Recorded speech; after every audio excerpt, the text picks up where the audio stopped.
All right, let's take a look now at the shooting for the first 3 quarters of the ball game. Plymouth 42% on 16 out of 38. Marion 39% on 17 out of 44. The difference is at the free throw line. Plymouth is 9 out of 12. Marion 3 out of 5. But no free throws were taken at all, even attempted by either club in the third quarter. Fourth quarter underway. Plymouth by 4, 41-37. Jamie Johnson going to try his luck at going up against Mr. Blackman to start the fourth quarter. Blackman has easily controlled the tip to start the first 3 quarters, and he again controls the tip to his teammate. This is Bilger with the ball into the front court. It's Bilger, Blackman, Ganeri, Price. Shot put up by Blackman, won't go. Price rebounds, puts it up and in. Price, and the other player is Greg Love on the floor for the Giants. He's number 50. For Plymouth, it's Wendell, Skiles, Samuelson, Sissel, and Johnson. So Johnson starting in place of Peterson. That's point number 10 for Joseph Price this afternoon. 41-39, 2-point lead for Plymouth. Just underway here with the fourth quarter. Samuelson with the ball over to Wendell. Steps around the defender, shoots from outside, and scores. Bill Wendell from outside for his 8th point. 43-39, 4-point lead Plymouth. Here's Bilger. Blackman. Back to Bilger. To Price. Shot from the free throw line by Price. Won't go. Rebound off to Sissel. Sissel. Over to Johnson, and Johnson is fouled by Blackman. A blind official could have called that one because of the smack when Blackman slapped at the ball on the hand of the Plymouth player Johnson. He could not help but call it. Now we have a timeout called by Marion. They trail by 4, 43-39, 6:46 left. Let's take this 60-second break. A life in the theater. Well, it can be fun. And the fun can keep right on rolling, right into retirement with an individual retirement account from Teachers Credit Union, where saving just $200 a year for 35 years can add up to $144,000 for the fun time of your life. You're never too young to start your IRA.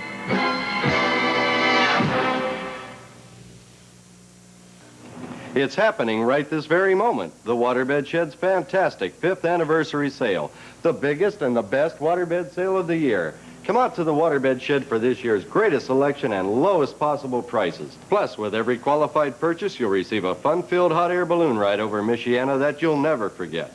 The Waterbed Shed's fantastic 5th anniversary sale on US 31, just south of the state line. Remember our name, the Waterbed Shed.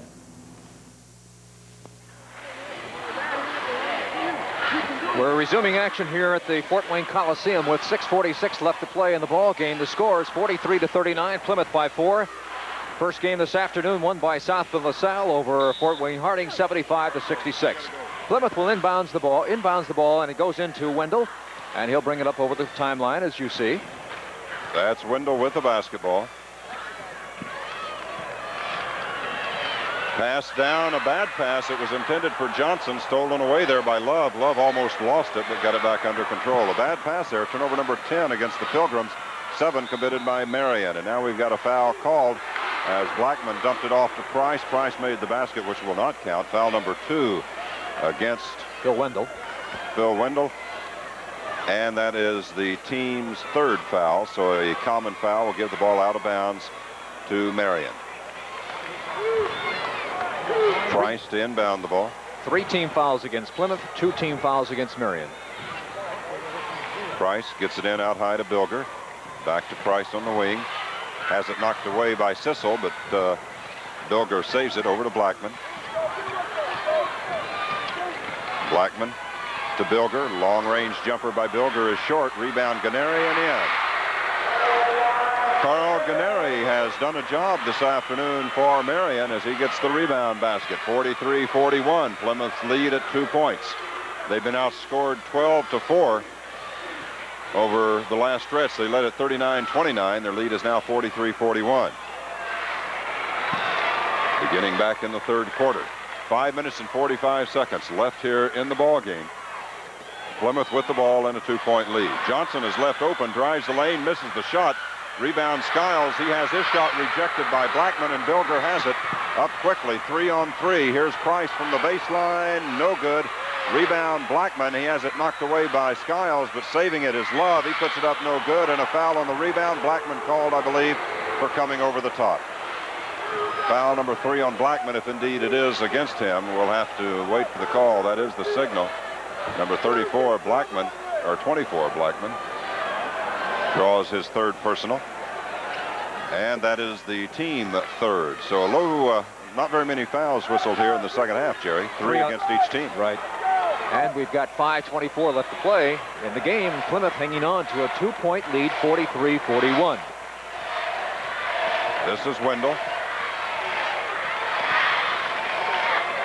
Over to Samuelson. Seems to be a slick spot there on that one spot on the floor, Jerry. Wendell lost his footing. They've wiped it off 3 or 4 times. Beautiful pass from Skiles to Sissel, and Sissel gets through. Skiles went up, looked like he was going to shoot, spotted Sissel wide open underneath, fired him the ball for the easy 2. And Plymouth has stretched their lead out to 4 once again, 45-41. And for Sissel, that was point number 11. 4 minutes, 59 seconds left to play. Plymouth with the 4-point advantage. Here's Blackman. Takes it to the left of the key.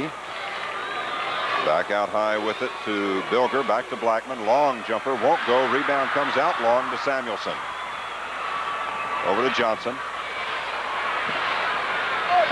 Ahead to Wendell. It's tipped away out of bounds there. Last touched by Bilger. Marion bench yelled for a traveling call, I believe, on Johnson. That's what they felt like he had shuffled his feet. That's Samuelson into Johnson. Back out to Samuelson. Over to Sissel. Sissel moves to the baseline. Fadeaway jumper. No good. It wouldn't have counted anyway. He's called on a charge. Foul number 2 on Ron Sissel. Team foul number 4. So on the next foul against Plymouth, Marion will start going to the line for 1-and-1 opportunities. 4:26 left to play in the ball game. Plymouth leading at 45-41. This is Bilger. Over to Price. Price shoots it up. Spins out. Rebound goes out of bounds to Marion. Gennari did a good job breaking in on the baseline to battle for that rebound. It appeared Plymouth had everything blocked off inside, but Gennari worked his way in. Did not control the rebound, but kept Plymouth from getting it. So a good play by Gennari. Bilger inbounds it to Love. Inside to Blackman. Blackman goes up with a shot, and we've got a foul called on Wendell. The shot had no chance. Foul number 3 on Phil Wendell, and at the free throw line will be James Blackman to shoot a pair. Blackman, a 64% free throw shooter this season, will be at the line for the first time today. He has 14 points on 7 field goals. And he got 10 of those 14 in the third quarter when Marion came back from that 10-point deficit to pull within 2 points of Plymouth. They'll have 2 shots here. 4 minutes and 8 seconds left to play in the game. The winner to play LaSalle in the championship game tonight at 8:15 will be on the air at 8 o'clock. Free throw by Blackman is good. 45-42, 3-point lead for Plymouth. Plymouth bench wants a timeout, but they can't get the attention of any of their players, and now they finally do. We'll keep it here. 4 minutes and 8 seconds left in the ball game. Plymouth leading it by 3, 45-42. Blackman will be at the line as we get back to action here in a few moments to try his second free throw. He has 15 points. That is the first attempted free throw by either ball club here in the second half. James Blackman making his 15th point. So it's been a relatively foul-free ball game. And as a matter of fact, throughout the entire game, we've had not too many free throws taken. Plymouth is 9 out of 12 for the ball game, and Marion, at the moment, is 4 out of 6. Jerry, we have a couple of final scores in. We gave them earlier, but let's give them again. 6th-ranked Indianapolis Cathedral defeated Connorsville 71-62 at Indianapolis. Anderson-Madison Heights bumped 20th-ranked Lafayette Jeff 70-66 in the first game over at Lafayette. So now among the ranked teams, top-ranked Evansville Bosse remains. They're playing, of course, in Evansville semi-state. We have 2 ranked teams played here, number 4 ranked Plymouth, number 7 Marion. So one of these 2 will be gone in a matter of 4 minutes and 8 seconds, barring an overtime. Indianapolis Cathedral remains alive as they move into the championship game of the Indianapolis sectional. They're ranked 6th. 13th ranked Jeffersonville is also alive. They are playing in the Evansville semi-state. And that's all that's left of the ranked teams, with Lafayette Harrison getting bumped today. Free throw by Blackman is good, and he has his team back to within 2. 45-43. 16 points today for James Blackman. He's scoring close to his average. He's averaging 21. Now steal by Price. Ahead to Bilger. Bilger lays it up and in, and it's tied at 45. Good defensive play by Joseph Price. And the ball game is all tied up at 45 with 3:45 left to play. Marion played a matchup zone earlier. Now it appears to me that they have switched into a man-to-man. Now let's see, they're still playing the matchup zone. They're just coming out and putting more pressure on the ball. Here's Skiles with it. He's fouled by Price. Price called for reaching in. And again, a player slips on that one spot, Jerry. They've wiped it up about 4 times. Blackman just slipped again. He is telling the official about it. There's something, I don't know what the problem is, but that's been a trouble area. It's today. I suppose possible there could be some dripping from the ceiling area, although we're not speculating. I haven't seen anything, and doesn't appear to be that way, but the players sure have had problems in that one spot on the floor. Indeed, and that foul, by the way, on Joseph Price was his second, the team's 4th. So the next foul on Marion will send Plymouth to the line. It's a common foul. The Pilgrims are lining up for the free throw, but they won't get the opportunity now.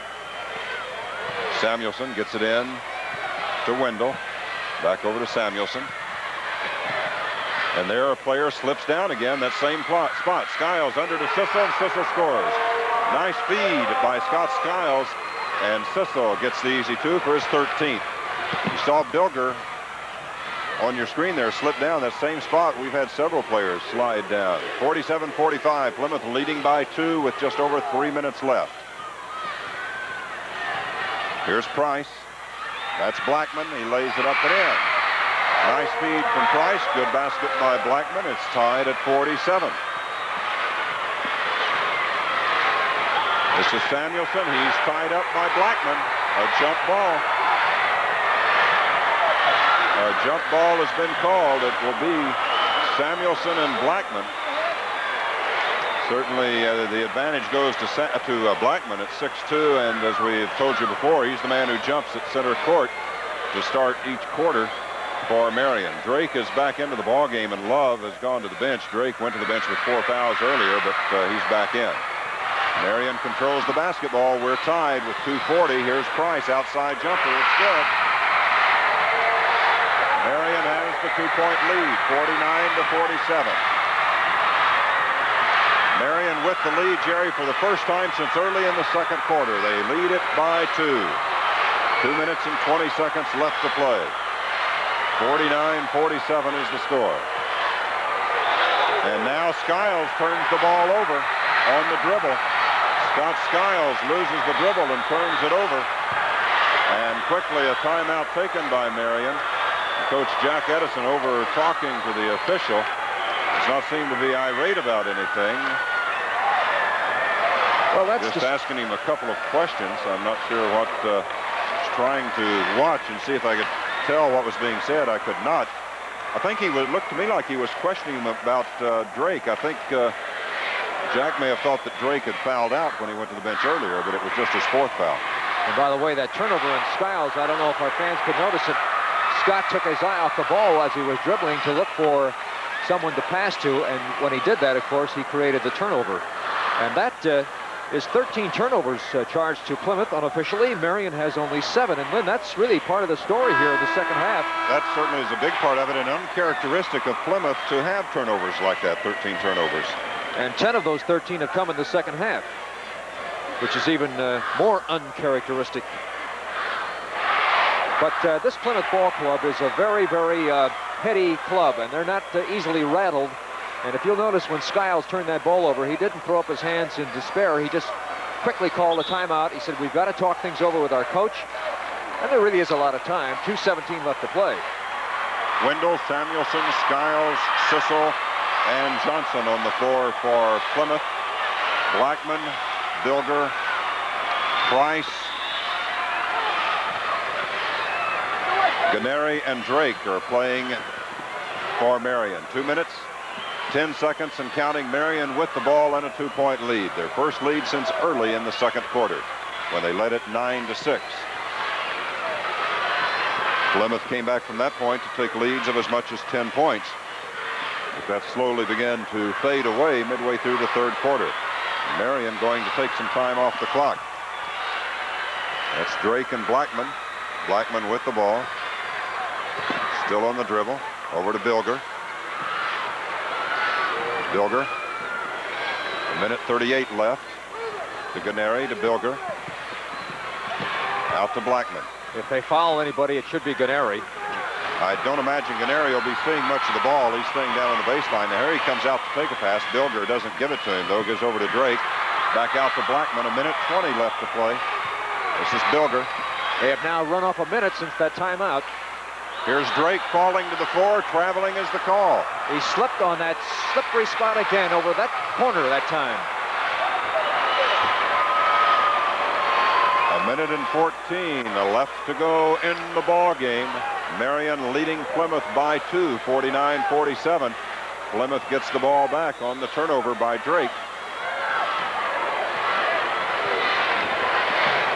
This is Wendell. Gives to Samuelson.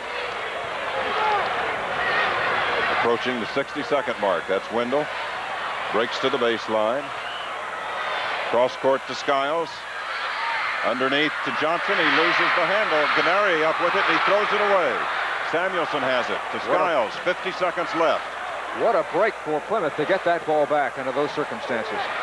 Skiles made a nice feed to Johnson, but he didn't control the ball. Here's Skiles. Gives it over to Wendell. Shot from outside is good for Wendell. We're tied at 49 with 35 seconds left. Here's Bilger into the front court. 10 points tonight for this afternoon, rather, for Wendell. This is Blackman. 27 seconds left. Blackman to Ganeri. He misses the shot. Rebound off to Plymouth. Skiles. Long pass ahead for Wendell. Wendell beats the Marion player to it, lays it in, and is fouled. Wendell wins the foot race with Bilger to get to the ball, lays it in, and Bilger is called on the personal foul, and Wendell has a chance for the three-point play that would put Plymouth up by 3. 51-49, Plymouth with the 2-point lead, and Wendell going to the line, but not before Coach Bill Green calls the timeout. We have 17 seconds left. There you see some of the red and white clad Plymouth fans, and I tell you, they are here in force. They have the southwest portion of this arena filled. They have about a quarter of the arena filled with red and white.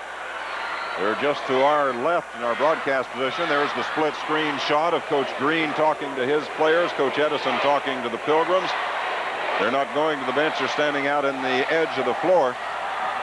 There you see Coach Green pointing up to the clock, giving his players instructions, but Wendell certainly can help the Plymouth cause with this free throw, Jerry. A three-point bulge with just 17 seconds left. Well, remember we talked a moment ago with 2:17 left to go on the timeout called by Skiles for Plymouth. And we remarked the fact that Plymouth was a very cool ball club. They waited out that minute that Marion ran off in conserving the clock.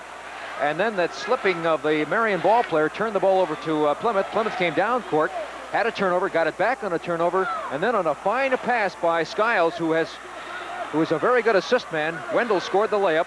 And then they came back down the court, got the ball again, and Wendell went in for the layup for his 4th point in this stretch. So Wendell has scored all the points, Lynn, since the ball game was 49-47 Marion, and he'll have a chance to make it his 5th consecutive point. And now we've got another timeout by Marion to put the pressure on him.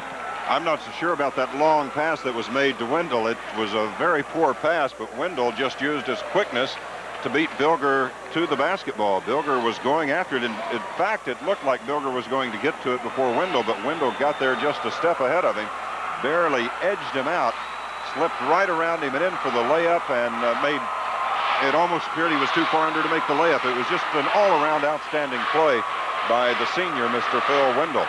And he's below his season average here this afternoon, but he's made a couple of big plays here in the last few minutes. Well, the two top scorers for Plymouth, Skiles and Wendell, are both below their average, but that's the type of game this is. It's a low-scoring game, yes. Right. 51-49 right now. See, Plymouth with the lead. Plymouth normally scores 76 points a ball game, so they're 25 points below their per-game average. Now let's look at Sissel as he goes to the free throw line, and the official just told Bill Green he has one timeout left. That's Bill Green of Marion. Phil Wendell, a 78% free thrower. Today he is 4 of 4 at the line. That accounted for all of his points in the first half. That was the 4th foul on Mark Bilger. Here's the free throw by Wendell. It's no good. Rebound off to Marion. Blackman has it. 14 seconds left. That's Bilger. Drake. 10 seconds left. Bilger looking at the clock. To Blackman. Spinning jumper is good. 5 seconds. 4 seconds. 3 seconds. Timeout called by who? Plymouth. Both teams were trying to get a timeout. This will be charged to Plymouth. We're tied at 51 with 3 seconds left. 3 seconds showing on the clock. The flow of emotions, Jerry. The Marion fans during the last couple of timeouts have been sitting down, and you can see that tension on their face. What's going to happen? What's going to happen? We hope he misses the free throw. He missed the free throw. They're all up on their feet. The Plymouth fans in stunned disbelief, and just going back and forth in this arena. The Plymouth fans, as we told you, in the southwest portion of the arena. The Marion fans are in the northeast portion. Well, Lynn, if we can go back, and by the way, that was Blackman's 20th point, but if we can go back exactly 1 week ago, we had a similar situation in the Michigan City Regional. As you recall, LaSalle, although they were trailing by a point, had 4 seconds to bring the ball down the length of the court. They did it with Reggie Bird on the game-winning shot with no time on the clock. Now, Plymouth has 1 second less to do that. They've got 3 seconds, so let's see what their design play, if it can accomplish what obviously they're set out to do here. Reggie Bird brought it all the way to the top of the key, and now Marion going to use their last timeout here. They saw what Plymouth set up, and so they called the timeout quickly, and that's it for Coach Bill Green. It really, I believe Plymouth still has 1 more left. I had them with 1, yes.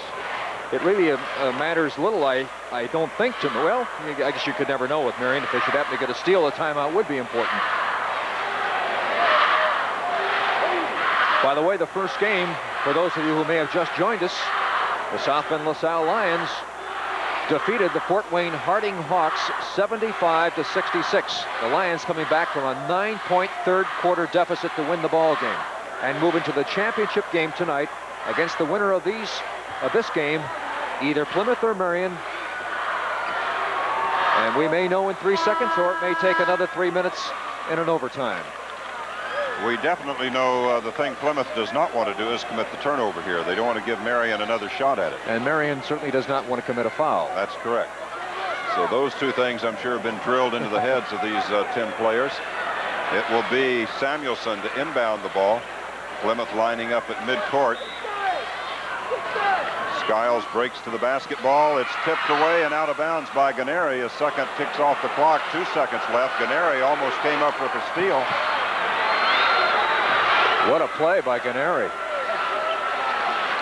What a gutsy play by Ganeri. Easily could have drawn the foul, and now Plymouth is going to burn their final timeout of the ball game.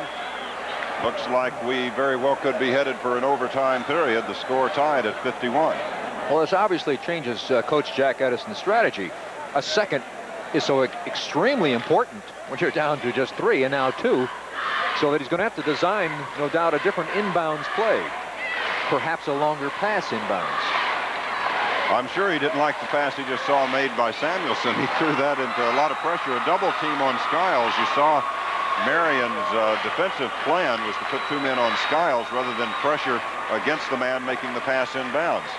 That, of course, gives them a 1-man advantage when you have a player throwing it in. They've got 5 players to put on 4 defensively unless you defend against the inbound man. Now it looks like they are going to put pressure on the inbound man. Sissel will inbound at this time, and Canary is going to be with him down there. Long pass almost gets the scoreboard. It's stolen by Blackman. The buzzer sounds. The ball game is over. We're headed to overtime. Well, I tell you, Sissel came within a whisker of hitting that scoreboard, Jerry. I don't know what the ground rules are here. If it hits that scoreboard, that be considered out of bounds, and Marion get it out at the other end. That's speculation on my part, but we're headed to overtime now. The score tied at 51 each. 3-minute overtime period coming up. We'll keep it here and give you a look at some of the statistics after 32 ball games, or 32 minutes rather, in this ball game. Plymouth, for the ball game so far, shooting 45% on 20 out of 44.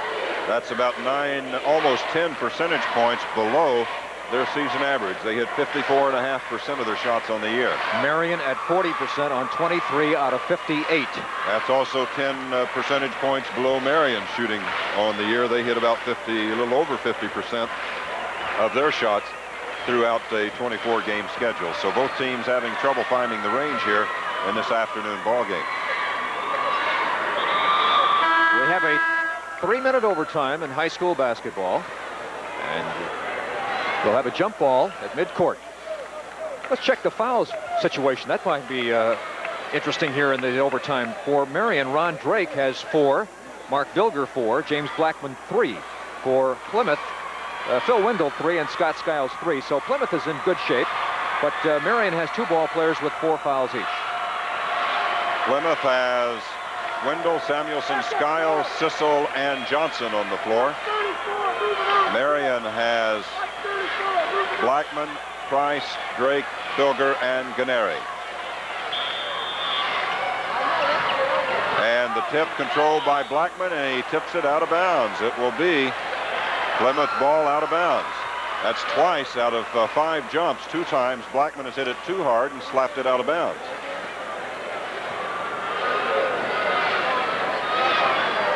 Skiles gives it over to Wendell, to Sissel, to Samuelson. Back out to Sissel. That's Wendell. Out high to Samuelson. Back to Wendell. Into Johnson. Johnson brings it back out to Wendell. Remind you, NCAA basketball action coming up here on TV 22. Regional championship games. The NCAA also playing for a trip to the Final Four today. Out west, it'll be Georgetown and Oregon State. And in the Mid-East tournament from Birmingham, it'll be Alabama-Birmingham playing Louisville. Those games coming up this afternoon after our coverage ends here in Fort Wayne. Johnson underneath for Sissel, stolen away, and Drake saves it from going out of bounds. No, it hits Drake before it goes out. Drake pulled that play off in the first quarter and almost got it there. He jumped high and bounced it back in off of Sissel, but it brushed Drake as it was going out of bounds. We're down to 2:04 here in the overtime. Score remains tied. Gets it in to Wendell. No shots put up yet in this overtime period. Plymouth has controlled the ball throughout it thus far. There's Johnson. Gets it over to Samuelson. Sissel, Wendell. Down to 1:50. That's Skiles. Back out to Wendell. Over to Samuelson. To Sissel. To Wendell. As the clock runs down, Lynn, I think the odds are against a shot being taken more and more. This is Wendell. Underneath to Skiles. Skiles lays it up and in. He was open. Nice pass from Wendell, and Skiles did a good job of working free. Plymouth scores first in overtime. 53-51, 1:25 left. Drake driving in, scores, and is fouled. Or is it an offensive foul? The basket is good. Offensive foul. Drake is fouled out of the ball game. That's his 5th, but the basket will count, so the score is tied at 53. And I believe Johnson will be at the free throw line. I think he's the player that had the position on the floor. Coming into the ball game is Greg Love. But Jerry Drake did a good job of avoiding that 5th foul. He picked it up fairly early here in the second half, sat out for a few minutes, and came back in and played a good deal going down the stretch and was able to avoid that 5th foul. I think Johnson is going to be at the line for the 1-and-1. Jamie Johnson is a 58% free throw shooter, Jerry.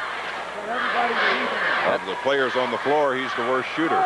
Sissel at 69%, Skiles 77, Samuelson 80, Wendell 78, Johnson at 58. That will leave, incidentally, not so incidentally, Mark Bilger also with Marion now with 4 fouls. So one of the starters for Marion is gone for the ball game. Score tied at 53 with 1:24 left to play in the first overtime. I guess it's not going to be, or is it? One official's trying to give it to them out of bounds. The other official is signaling 1-1. Well, they've given Johnson a long time to stand on that free throw line and think about this free throw. Johnson was very instrumental in that Elkhart Regional victory over Memorial. He and Stukenberg really helped the Plymouth Ball Club come back. Missed the free throw. Blackman has the rebound. 1:20 left to play in overtime period number 1. Here's Bilger. To Blackman. To Price. 1:08. That's Bilger. Down to 1:02 and counting. Blackman just past the minute mark. Blackman outside jumper won't go. Rebound tipped around, and Skiles saves it from going out of bounds. I tell you, Joseph Price very close to being called for an over the back there, going after that rebound. Here's Skiles into the front court, loses his footing in that same spot, up for a shot blocked by Bilger. Foul on Bilger, and that'll be number 5 on Bilger. So Bilger is fouled out. The second player to foul out for Marion in this overtime period with 40 seconds left. I'm sure we'll see Chris Potee, a 6-foot senior, coming in now. He was the guard substitute in the first half when Bilger drew his 3rd foul. Skiles will be at the free throw line. We're down to 40 seconds. This is going to be a 2-shot violation. Remember, at the start of the timeout, we mentioned these 2 ball players would perhaps be instrumental in the outcome should they get their fouls, and they did quickly. Marion a little slow in making the substitution. The official came over and said, that's 5 on number 22. I've told you. He turned to the scorekeeper and said, start the clock. If they don't, I think they have, 30 seconds or 60 seconds to make the substitution of the players fouled out. If they don't do it, I believe a technical foul can be called. Either that or a charged timeout. 40 seconds left in overtime. Score tied at 53. At the free throw line will be Scott Skiles. He has 18 points today. He missed his first 2 free throws, made his next 2, so he's 2 of 4 at the line this afternoon. A big one here. He misses. Score tied at 53. Skiles 2 of 5 at the line this afternoon. Not the usual performance. He makes this one 3 of 6, and Plymouth with a 1-point lead, 54-53. So we're off those even numbers with 35 seconds left. Blackman over to Potee. Potee gets it down to Blackman. Blackman spinning jumper is no good. Rebound to Skiles. Outlet pass to Wendell. They've got a 3-on-1. I think Wendell will slow it down wisely. Gets the ball to Skiles. Down to 20 seconds. Over to Johnson. To Sissel. Back to Johnson. Look out for the jump ball. Gets it to Samuelson underneath the Sissel all alone. He lays it up and in. Scott got that ball to Sissel. Scott Skiles. It's a 3-point lead. 5 seconds, 4 seconds, 3. Underneath to Love. He lays it up, won't go. Price puts it up at the buzzer. It will count. Joseph Price scores at the buzzer, but Plymouth wins it by a point.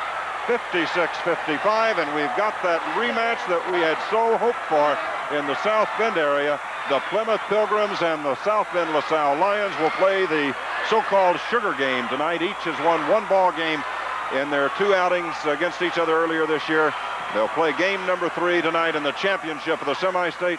Number 1, it gives us a great matchup of local interest in South Bend area. Number 2, it assures us of a South Bend area school in the Final Four tournament, and we're always happy to see that. Congratulations goes to Coach Jack Edison. We're going to talk to him here in just a moment, we hope. But first, let's take this 60-second break. Sometimes illness or accidents can make it difficult for us to move about at will. If it does, the Convalescent Aids Department at your Hooks Dependable Drugstore is there with special aids and equipment to help your recovery. Your Hooks pharmacist in green is there too to follow your doctor's recommendations and to aid your selection. When you need someone to turn to, visit the Convalescent Aids Department at your Hooks Dependable Drugstore.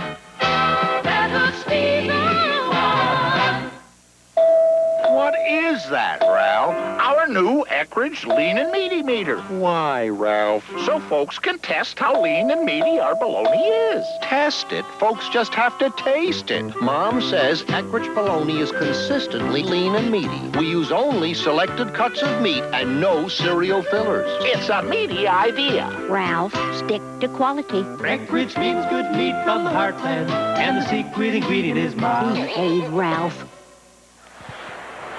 Back at the Fort Wayne Allen County Coliseum, I have with me Jack Edison, head coach of the Plymouth Pilgrims. First of all, Jack, congratulations.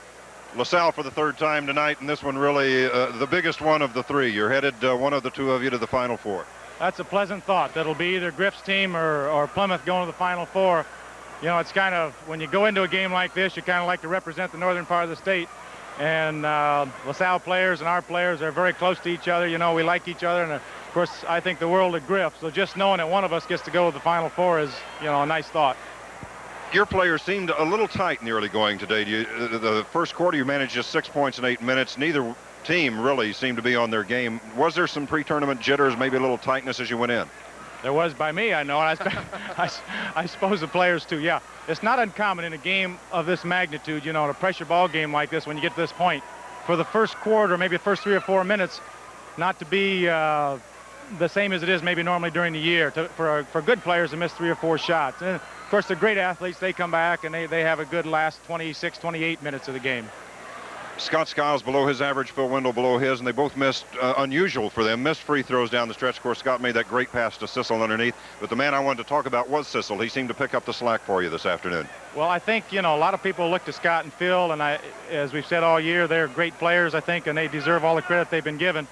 But yet, when we play well, it's the 3 other kids that do things for us. And Ron's picked us up different times. Barry Peterson has at different times, and Todd Samuelson did in the first half tonight. And the kids off the bench also do a great job for us. So you know, it has to be a 5-man team at this point. Well, congratulations once again on winning today. When we were coming down here yesterday, we were saying, do we hope to dream of having Plymouth LaSalle in the championship game? And that's just what we have. And I think it's going to be a fantastic game tonight at 8 o'clock. Good luck. Thank you very much, Lynn. Thank you. Jack Edison, head basketball coach of the Plymouth Pilgrims. Now we're going to go back to Jerry Black, and Jerry has a quick wrap-up of the statistics, and we'll be joining those NCAA games here momentarily. Thank you, Lynn. Let's run down the scoring very quickly for you. In just a moment, we'll be joining, as Lynn told you, Louisville and the University of Alabama at Birmingham, followed by Georgetown and Oregon State. Now for the team shooting for the ball game. Marion shot 40% on 25 out of 63. Plymouth 48% on 22 out of 46. The rebound total, Marion with a rebound edge of 2, 34 team rebounds to 32 for Plymouth. At the free throw line, it was Marion shooting 71% on 5 out of 7. Plymouth 10 out of 15 for 67%. The total turnovers in the ball game, Marion only 9, Plymouth 15. Individual scoring leaders for Marion, James Blackman 20 points, Joseph Price heading for Notre Dame next year 14 points, Carl Canary 9, Ron Drake 8, Mark Bilger 2, and Greg Love 2. For Plymouth, it was Scott Skiles with 19, and he now has a new single-season scoring record for Plymouth, breaking the previous record set by Bruce Grimm. 12 points for Phil Wendell, 15 points for Ron Sissel. Barry Peterson had 4, Todd Samuelson had 4, and Jamie Johnson 2 points.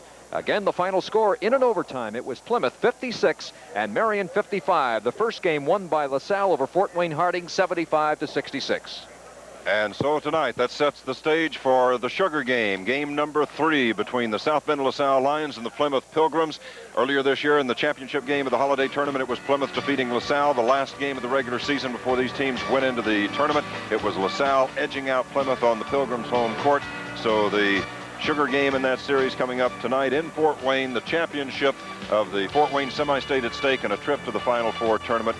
We're looking forward to an outstanding basketball game. We hope you'll join us here at 8 o'clock for a pregame show tip-off at 8:15. From the Allen County Coliseum in Fort Wayne, for Jerry Black, I'm Lynn Thornton, wishing you a very pleasant good evening. The 1982 Fort Wayne Semi-State has been brought to you in part by True Value. More than just a name, it's their way of doing business.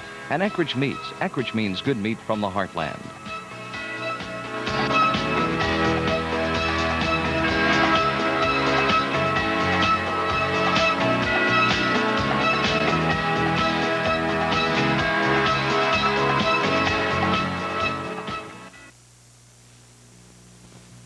Spring is for you in 82 at College Driving School with a special vacation program. Free pickup, 6 hours in the car, one-on-one instruction. Call College for details.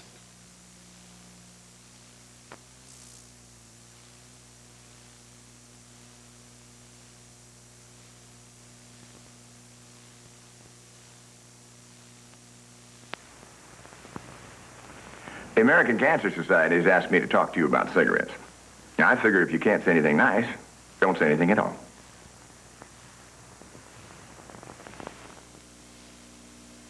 Lynn Thornton, only on Eyewitness News. We now join the NCAA playoffs, already in progress.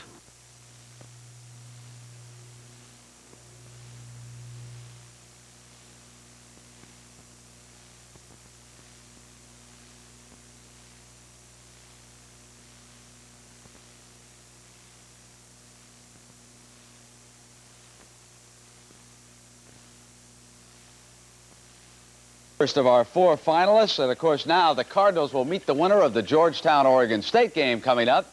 Now they have not met Georgetown at all this year. They did play Oregon State in December over in Japan, and Louisville was blown away. But this is a very different Cardinal team. Now the Honeywell player of the game, as voted upon by Gary and Billy at the site, goes to Charles Jones, the Louisville center, who came off the bench and poured in 19 points to lead Louisville to that victory over UAB and Gene Bartow. So again, it will be Louisville against the winner of the Georgetown-Oregon State game. And as we approach that second game of our doubleheader, a couple of the keys will be how will they defend the great Pat Ewing of Georgetown? What kind of a defense will Ralph Miller use in that game? Now, Georgetown perhaps is a bit deeper as far as the bench is concerned. So when these two teams go to the press, how many fouls can Ralph Miller afford before he has to go and take some of his starters out?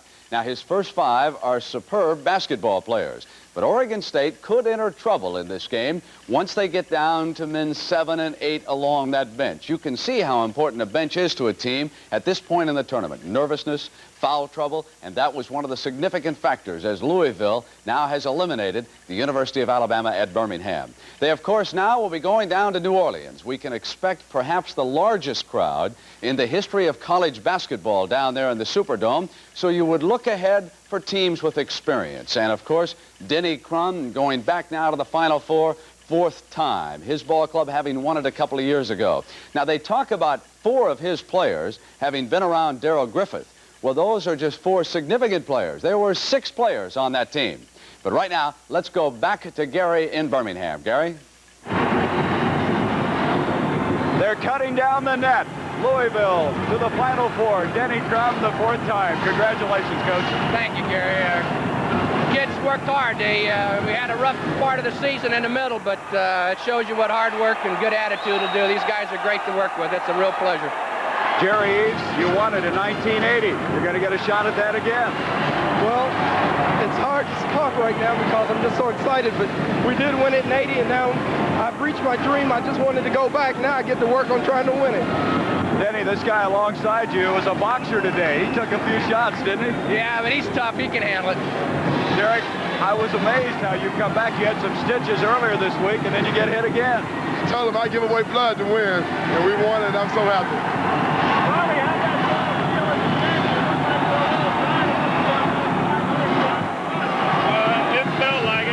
Really, when I shot the air ball, it slipped out of my hand. I had a lot of sweat on my hand and slipped.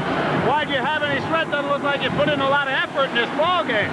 Coach, one of the things today, Denny, the bench was incredible. You guys had such play out at the bench, and you went to it right away. What was the reason for it? Well, Billy, we've done that all year because I felt at the end of the year with our size that we had to have a good bench, and they had to be able to play and have confidence in themselves. So we started the season out playing 10, 11 people, and we did it through the whole season, and it worked out great for us.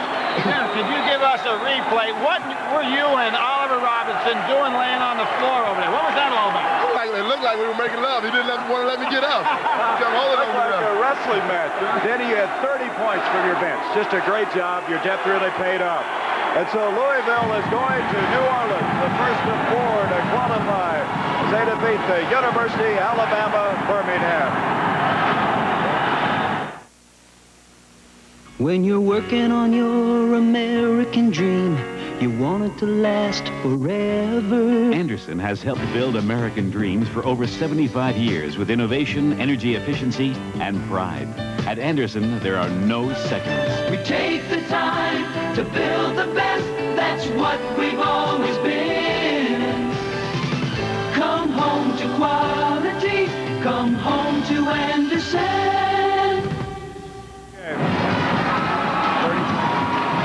Well, you can see jubilation in Louisville. The Cardinals, a hard-fought victory. They took the lead for good with 7:09 left. The bench scoring was remarkable, 30 points. Boy, that depth really pays off down the stretch. And people have really done the job for us today, who we've really enjoyed. Our producer, Chuck Milton, our director, John McDonough. They have had an emotional game to follow, and of course more to follow here as we have a game coming up from Provo. Now, let's go to New York and Brent Musburger. Here on CBS, of course, is going to... All right, the second game on our doubleheader here on CBS, of course, is going to match Oregon State, the winner of the Pac-10 against Georgetown. And there are those who feel that this could be one of the best games of the entire NCAA tournament. Then after that, we are going to be bringing you the third round of the TPC tournament from out of Florida. If we have an updated leaderboard, we can take a look at it right now. Brad Bryant is now a one-shot leader over Tim Simpson and Scott Simpson. They are not related. Scott Simpson is from San Diego, and he was a fine golfer at the University of Southern California, and Tim Simpson is out of Georgia. So that's all ahead of us, but we're going to start Georgetown and Oregon State here on CBS right after these messages from your local stations. This is CBS. We're saving a bundle on our heating bills. The reason? American rolling shutters. Touch the button on the inside, the shutters roll down on the outside to give windows and doors added insulation. They lock automatically and provide extra security. They make me feel a lot safer when I'm home alone. The house is much more comfortable, and they give us the same kind of savings in the summer. Michiana Rolling Shutters, 1-295-4456.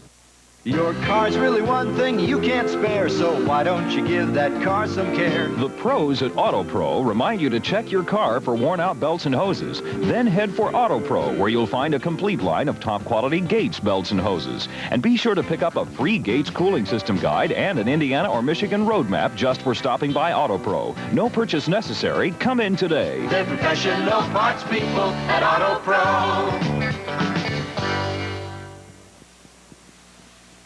All the loggers came to town to see who was the best. But a big strong man from Timberline kept winning every test.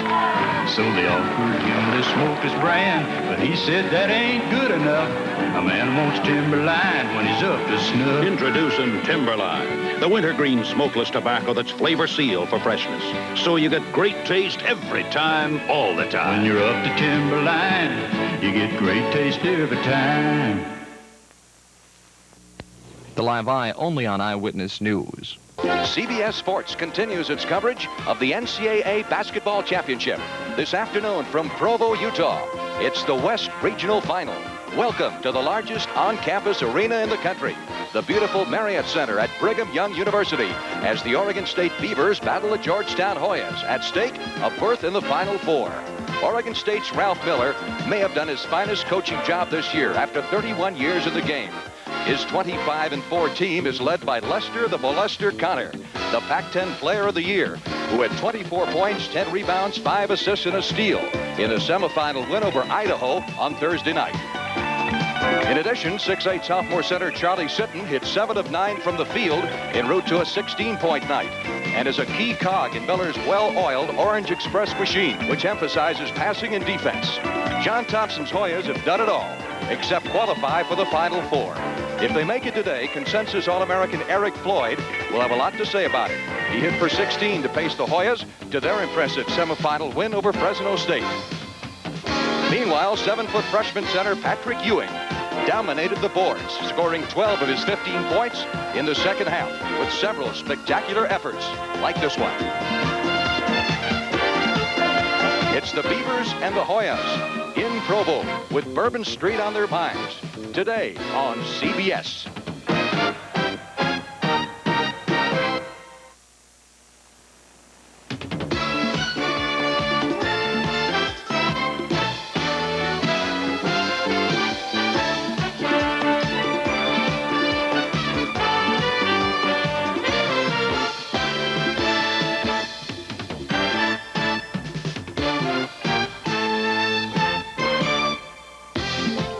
CBS Sports presents NCAA basketball. Today's regional final game is sponsored by Chevrolet. Chevy makes good things happen.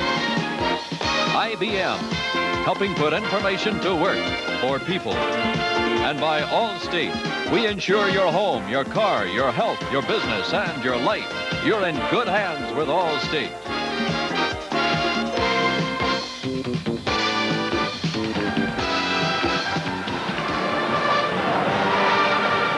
Welcome to Provo, Utah, and the 22,700-seat Marriott Center. The top two seeds in the West, Oregon State and Georgetown, battling it out for the West Region Championship. Hi, everybody. I'm Frank Lieber, along with Steve Grody. Now, this game might be a bit of a contrast to the one you just saw. Well, I think so. You know, anytime you have two great teams get together, the scores tend to drop a little bit. But especially when you have two teams that rely so much on pressure defense, the offenses tend to get a little tentative, don't want to turn the ball over. So you're right. The score should be low today. Now, we've seen Oregon State play their last couple of games. They have a reputation of putting it in the deep freeze. But they can play all kinds of basketball. They really can. They've scored over 100 twice this year. They've been over 70 10 different times. Both teams capable of playing either style. So we've got a real interesting matchup. I really don't know what to expect right now. Well, Oregon State carries with it the pride of the West. They're the only Western team left in the NCAA championships. We'll be back with the introduction of the starting lineups in just a moment. The bright new shape of Chevrolet is here. Celebrity. A new shape of room, luxury, comfort, and a hushed sense of quiet. Reflected in a bright new size of Chevrolet. Celebrity. Surprising mileage with standard engine electronic fuel injection. The new shape of front-wheel drive. The new shape of aerodynamics. Now Chevy expands its $500 cash bonus to include new celebrities delivered or ordered by March 31st. This is the Xerox 2350, the desktop copier that reduces. It can make handy 8.5 by 11-inch copies from all my clumsy oversized originals, including computer printouts, technical drawings, and blue ledger sheets. The 2350 can even do something I've always wanted to do. It can take my size 14 sneakers and reduce them to an 8.5. To find out more, call Xerox at 800-648-5888. Monroe presents The Tale of the Rough Rider. Hey, Tex, what's that there pillow thing for? Oh, these small rigs ride rough, not like them big ones. Then how about some Monroe shock absorbers? Shock absorbers? Monroe's little big shocks, built to give them small jobs a real comfy ride. Ride comfortable? Ride great. They're Monroe. Gee, thanks, Tex.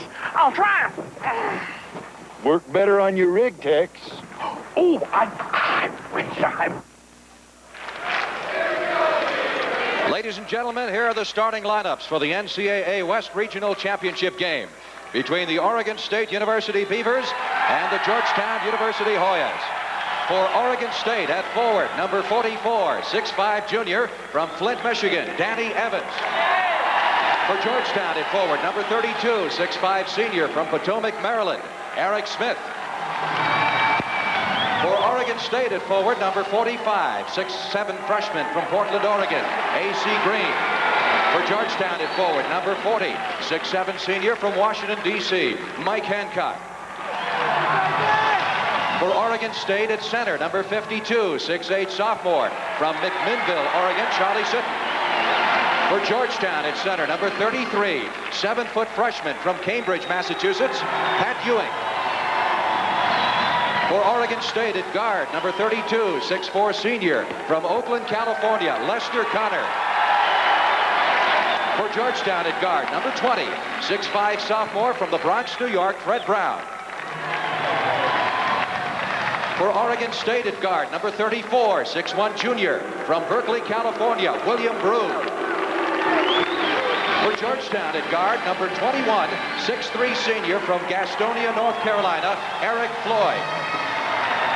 And the coaches for Oregon State, Ralph Miller. And for Georgetown, John Thompson.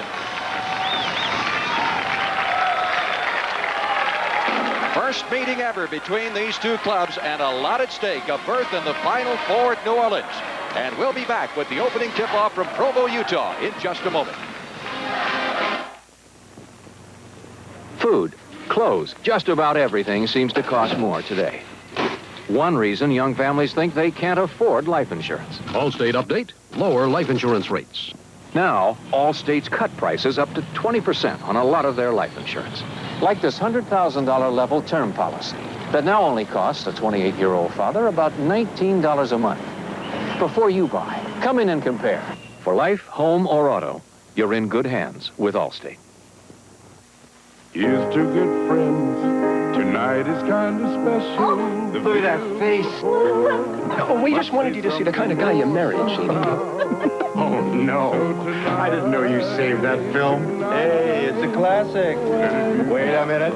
I've come a long way since then. When you want the taste of a truly great American beer, tonight, let it be Lowenbrow. Well, it wasn't much of a movie. I love the cast. Tuesday, meet QED, an adventurer for hire. A genius on a mysterious trail leading to a secret army and a mad scientist. Action-adventure. QED, premiering Tuesday. The officials today, Henry Nichols, the referee from the Metro Conference, John Dabro, the umpire from the Big Eight, and Bobby Deibler, the umpire who is from the WAC. We are ready to jump center. This is the way these teams got as far as they did. Oregon State knocking off Pepperdine and Idaho, and Georgetown defeating Wyoming and Fresno State. Ewing jumping center with A.C. Green. And Ewing with a 5-inch edge, easily getting the tip to Georgetown. Brett Brown playing with that heavily bandaged left thigh, as he has been throughout the course of the tournament. Ewing starts a drive and picks up a charge in the first few seconds of the ball game. The game's only 9 seconds old. He's picked up his first foul. Well, certainly should Ewing get in foul trouble, it would be a real big blow to the Georgetown attack. There you see, a little questionable. The defender didn't quite get to the baseline, but nonetheless, they whistled down the charge. I don't think, Frank, that I've ever been involved in a game where the team having the lead is going to be so important, because that ultimately will dictate what pace they play at. William Brew working the ball on the outside with Lester Connor. They go to Danny Evans. He can get very hot. He is a good streak shooter. Excellent zone buster. Number 44 got the ball right now. Green, outstanding, savvy freshman. And Lester Connor, the Pac-10 Player of the Year. And Eric Smith staying with him. Smith always draws the toughest defensive player, or I should say offensive player, on the other side. Brew doesn't take the shot. You'll see how deliberate Oregon State plays this game of basketball. And you also see how little they dribble the basketball. Ewing caused that steal. Watch this. Wow. Pat Ewing. Not a bad way to start it. Evans missing the shot on the other end, knocked out of bounds. Let's see which way it goes. Watch the play by Ewing. I don't think there's a better way to get your team psyched up and ready to play than to have Ewing come down on a play like this. Not only did he cause the turnover, but he also scored the bucket. And once again, remember, Georgetown's strength, their defense is their offense. They play best when their full court pressure or their half-court defensive pressure causes turnovers and quick offense. Both teams going with the full court pressure at the start of the game. Of course, Oregon State will play that the entire ball game. That's their style. Relentless pressure. And I think you can expect to see the same from Georgetown. I think a 94-foot game and a little bit quicker pace would possibly be to Georgetown's favor. However, we saw them slow it down in the Fresno State game. They've done that on many occasions during the regular season, and as we said earlier, can play it to any pace. Traveling called on Georgetown as they tried to work the lob to Ewing, and Sitton trying to keep up with him. Charlie Sitton says he's never guarded a man as tall as Pat Ewing. Ralph Miller shouting some instructions to his troops. Miller in his 12th year as head coach at Oregon State. Oregon State's ability to break the full court pressure will be so important in this ball game. Danny Evans, that's his spot. 6'5" junior, averaging just under 12 points per game. Ties it at 2. It was really his insertion into the lineup 8 games into the season because of an injury to Wilcher, the center, that really started this program on their way to success this season. Again, Ewing on the lob.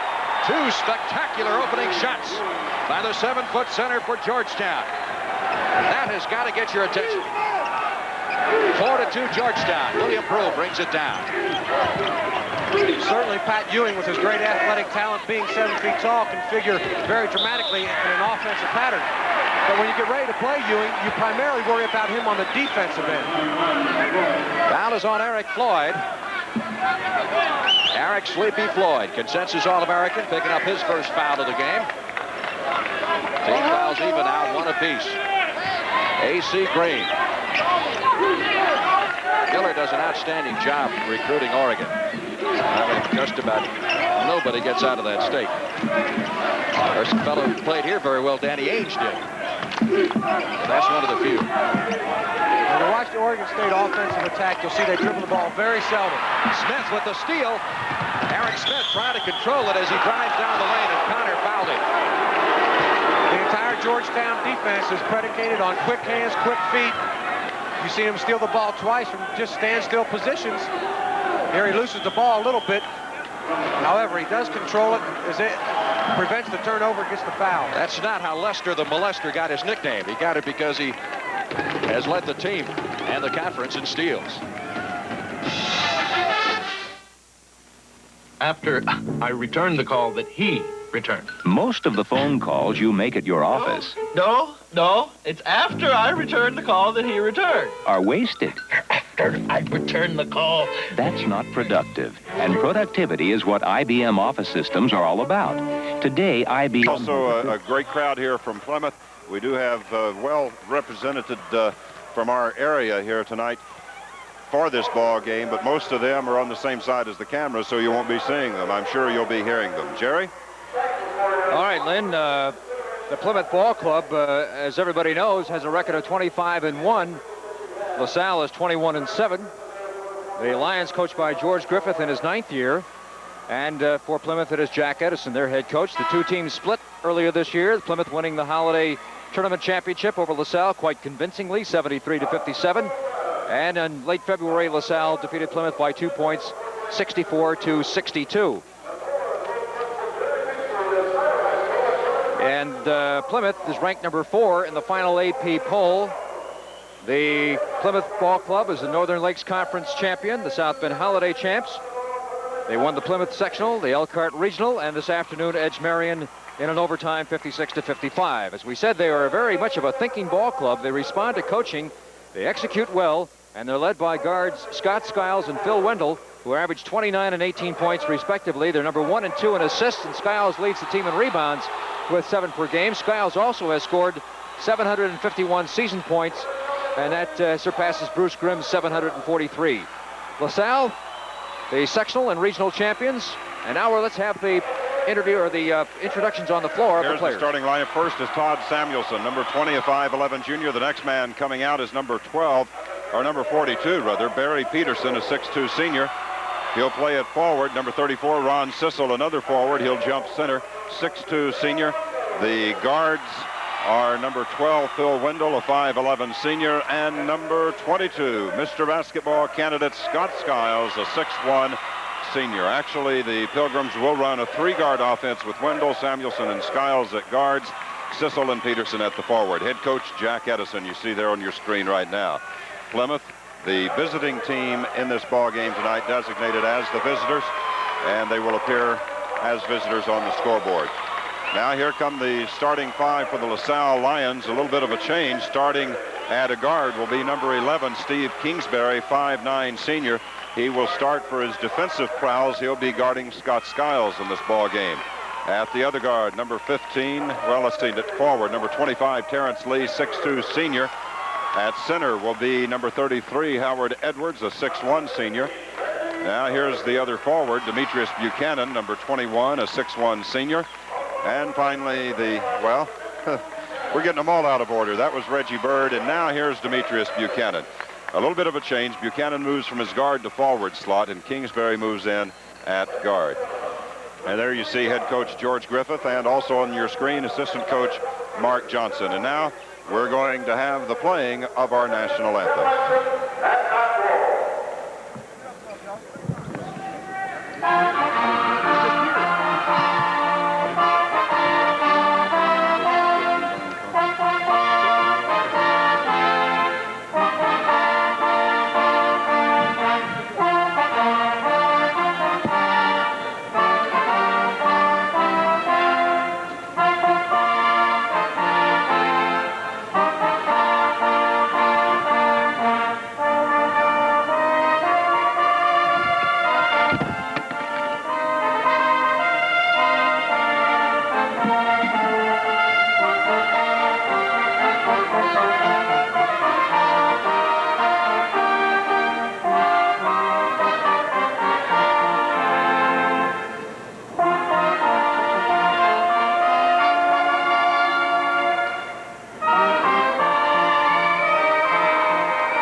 We told you about Plymouth a little while ago. Now let's talk about the LaSalle Lions momentarily. As we told you, they were the South Bend sectional champion, the Michigan City regional champion. And this afternoon, with the help of Howard Edwards, 18 points and 8 out of 9 free throws in the fourth quarter, plus 12 rebounds, along with defensive specialist Steve Kingsbury, the Lions came from a 9-point deficit in the third quarter and defeated Harding 75-66. And in that stretch down the latter part of the ball game, in just 2 minutes and 22 seconds, the Lions showed one of their blitzing capabilities as they ripped off a 12-1 scoring streak. So both ball clubs like to run. Both ball clubs are good shooters from the field. LaSalle shoots 53%, Plymouth 54.5%. At the free throw line, Plymouth has the edge, 74-58%. And rebounding, it would be LaSalle with the edge, as they are great jumpers. Now we are ready to go as we go to the court for this championship game of the Fort Wayne Semi-State in this 72nd Indiana High School State Basketball Tournament. And here to describe all the action for you, once again, is our WSBT television and radio sports director, Lynn Thornton. Thank you, Jerry. Howard Edwards set to go up against Ron Sissel at midcourt. The tip controlled by Edwards over to Buchanan. Buchanan will wait for the defense to clear and get the offense going. That's Lee down in the corner with the ball, looking inside for Buchanan. It's rejected there. Lee gets it back. Over to Bird. That's Kingsbury. Not considered an offensive threat, however, he scored 6 key baskets this afternoon. And now Bird loses the ball. It's Wendell knocking it away. Here's Skiles, long pass to Wendell. Wendell goes to the basket, scores, and we've got a foul. It'll go against Terrence Lee. That'll be his team's first. And Phil Wendell will be at the line with a chance for the three-point play. Phil Wendell on the season, a 78% free throw shooter coming in to the tournament. And certainly Jerry Wendell was one of the more consistent Pilgrims in the afternoon win over Marion, as Plymouth really did not play very well this afternoon. Free throw by Wendell is good, and Plymouth is out to a 3-0 lead. We've played less than 30 seconds. That's Kingsbury, takes it into the front court. Puts it up off the glass, won't go. Rebound. Edwards called for coming over the back. That'll be his first, team's second. So LaSalle quickly getting into foul trouble, Jerry. 2 quick fouls. We've played just over 30 seconds. 3-0 score in favor of Plymouth. The Lions, of course, got off to a 9-0 deficit in the game this afternoon against Harding. A little pressure put on in the backcourt, man-to-man defensive pressure. That's Buchanan guarding against Wendell. Wendell handles it easily with the dribble. Over to Samuelson. Into Sissel. Nice break around the lane, and Sissel gets the layup. Nice move by Sissel, and a good feed inside, and Sissel has his first basket. It's a 5-0 ball game. The Plymouth Pilgrims on top. Buchanan guarded by Peterson. Down to Edwards. Edwards starts inside. Peterson knocks the ball away, and we're going to have a jump ball. It'll be Edwards and Wendell. Jerry, Plymouth doing an outstanding job thus far on defense, helping out. That time Peterson dropping off his man to force this jump ball by knocking the ball away from Howard Edwards. Edwards tips it over to Lee, but we've got a whistle. What's the call? It'll be LaSalle ball out of bounds. I believe they called Wendell for jumping into Edwards. That's Gene Marks, the official you're looking at. He's from North Judson. The other official is from Logansport, Mark Lozier. We've seen both of these gentlemen work quite a bit over the last several years, and they're both outstanding officials. Reggie Bird with the ball down in the corner to Kingsbury. Back to Bird. Bird will shoot it from outside. Won't go. Rebound comes off to Plymouth. Samuelson with it. Ahead to Skiles. Skiles into the lane. Dumps it off to Wendell. Wendell will reset the offense. Out to Samuelson. That's Sissel. Peterson underneath, intended for Wendell, stolen away by the Lions. Coming up with it is Buchanan, and he's fouled by Wendell. Wendell coming from behind, draws the personal, his first, team's first. 6 minutes and 15 seconds left to play in the first quarter. Plymouth with a 5-0 lead over the LaSalle Lions. Kingsbury will throw it in after the common foul, gets it into Bird. Bird guarded closely there by Wendell. Inside to Lee. Lee, left-handed shot, won't go. Rebound battled for, out on the floor, picked up by Kingsbury. Kingsbury trying to get it over to Bird, almost throws it in the backcourt. Gene Marks had to jump to get out of the way of the ball there. Here's Bird into the lane, shoots it up off the glass, too strong. Offensive foul on Reggie Bird. Foul number 1 on Bird, team's third. LaSalle yet to crack into the scoring column. 5 minutes and 56 seconds left to play here in the first quarter. Plymouth with a 5-0 lead. Sissel gets it in to Samuelson, ahead to Skiles. Skiles over to Peterson, all alone. Peterson lays it in. Nice pass by Scott Skiles. We mentioned it this afternoon. I think it bears mentioning again. You hear about all the points Scott scores, his 29-point average, but he is a complete basketball player, as he showed with that assist. Howard Edwards' jumper is good from just inside the free throw line, and Edwards gets LaSalle on the board. They trail 7-2. Shot by Wendell, rejected by Edwards. Kingsbury up with it, over to Buchanan. Howard Edwards was certainly one of the 2 stars, I would have to say, of the LaSalle win this afternoon. Shot by Buchanan, won't fall, but he was fouled as he shot by Samuelson. Edwards had an outstanding basketball game, and Kingsbury came off the bench to really give the Lions a big spark this afternoon. Terrence Lee goes to the bench, and Michael Watts checks in for LaSalle. We'll point out also on defense, you might watch LaSalle. They're going to use occasionally a full-court man-to-man defense, and then they will drop back to a half-court zone press on occasion. They will not use a 3-quarter press, according to their coaches, so we'll see how that develops. Let me correct the announcement there. I said Michael Watts checks in. It's not Watts. It is Winfrey Dudley, a 6'4" senior, coming in. Dudley has been starting for the Lions. He has a stress fracture. He did start this afternoon. Tonight in a defensive move. He did not start as Kingsbury started the ball game to cover Skiles man-to-man. Shot by Buchanan at the line is good. So Demetrius Buchanan hits his first free throw attempt tonight. Demetrius on the season has not been an effective free throw shooter, 48% for the year. But he has his first try from the line tonight. And it's 7-3, Plymouth by 4. Buchanan misses here. Rebound is off to Peterson. Ahead with it to Wendell. The Pilgrims like to get the ball up the court in a hurry. Inside to Skiles, loses the handle, but gets it back over to Sissel. Shot is good. Sissel from the free throw line connects for his 4th point, and it's a 9-3 ball game. Plymouth by 6. This is Bird to Edwards. Back out to Bird. Buchanan. Buchanan rejected by Peterson, a jump ball. Nice block by Barry Peterson. And Jerry, he's doing a good job on Buchanan here in the early going. Nice block there. And the history is repeating for the Lions here in this night game. They're 1 out of 7 getting off to a slow start, trailing by 6 at the moment. Tip controlled by Buchanan, but up with the ball is Skiles all the way down and in with the layup. 11-3, an 8-point lead for Skiles, or for Plymouth rather, first point of the night for Skiles. Biggest lead of the night for Plymouth. LaSalle has not led. They trailed early 5-0. 11-3 the score now. That's Dudley. Turnaround jumper off iron. Edwards rebounds, back up and in with it. Howard Edwards hitting the board strong. Gets his 4th point. And it's an 11-5 ball game. 4:20 left to play here in the first quarter. That's Sissel. Over to Samuelson. Down low to Peterson. Peterson shot partially blocked by Edwards, and Edwards comes down with the ball. Here's Edwards up with it quickly, and an offensive foul on Howard Edwards.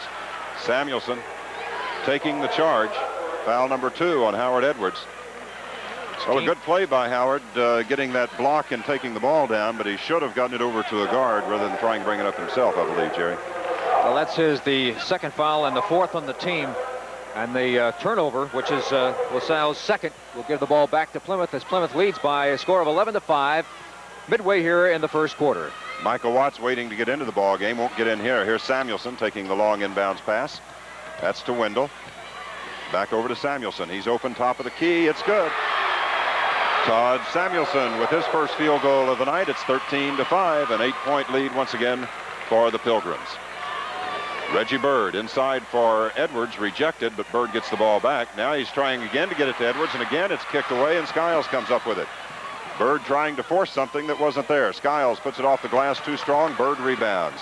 Bird coming up, loses the basketball. Samuelson has it over to Skiles. Skiles' layup is no good. Rebound off to Howard Edwards. Ahead to Bird. Bird puts it up off the glass. He was fouled. He was trying to get it up, was fouled there. I believe Sissel is the man who committed the foul. Michael Watts checks in. Howard Edwards will go out. Also in is Burks. Mark Burks. Somebody's got to come out, Jerry. They still have. Oh, Burks is going to wait. He's trying to get in for Reggie Bird. All right, that foul on Sissel is his first. It's the fourth on the, the third on the team for Plymouth.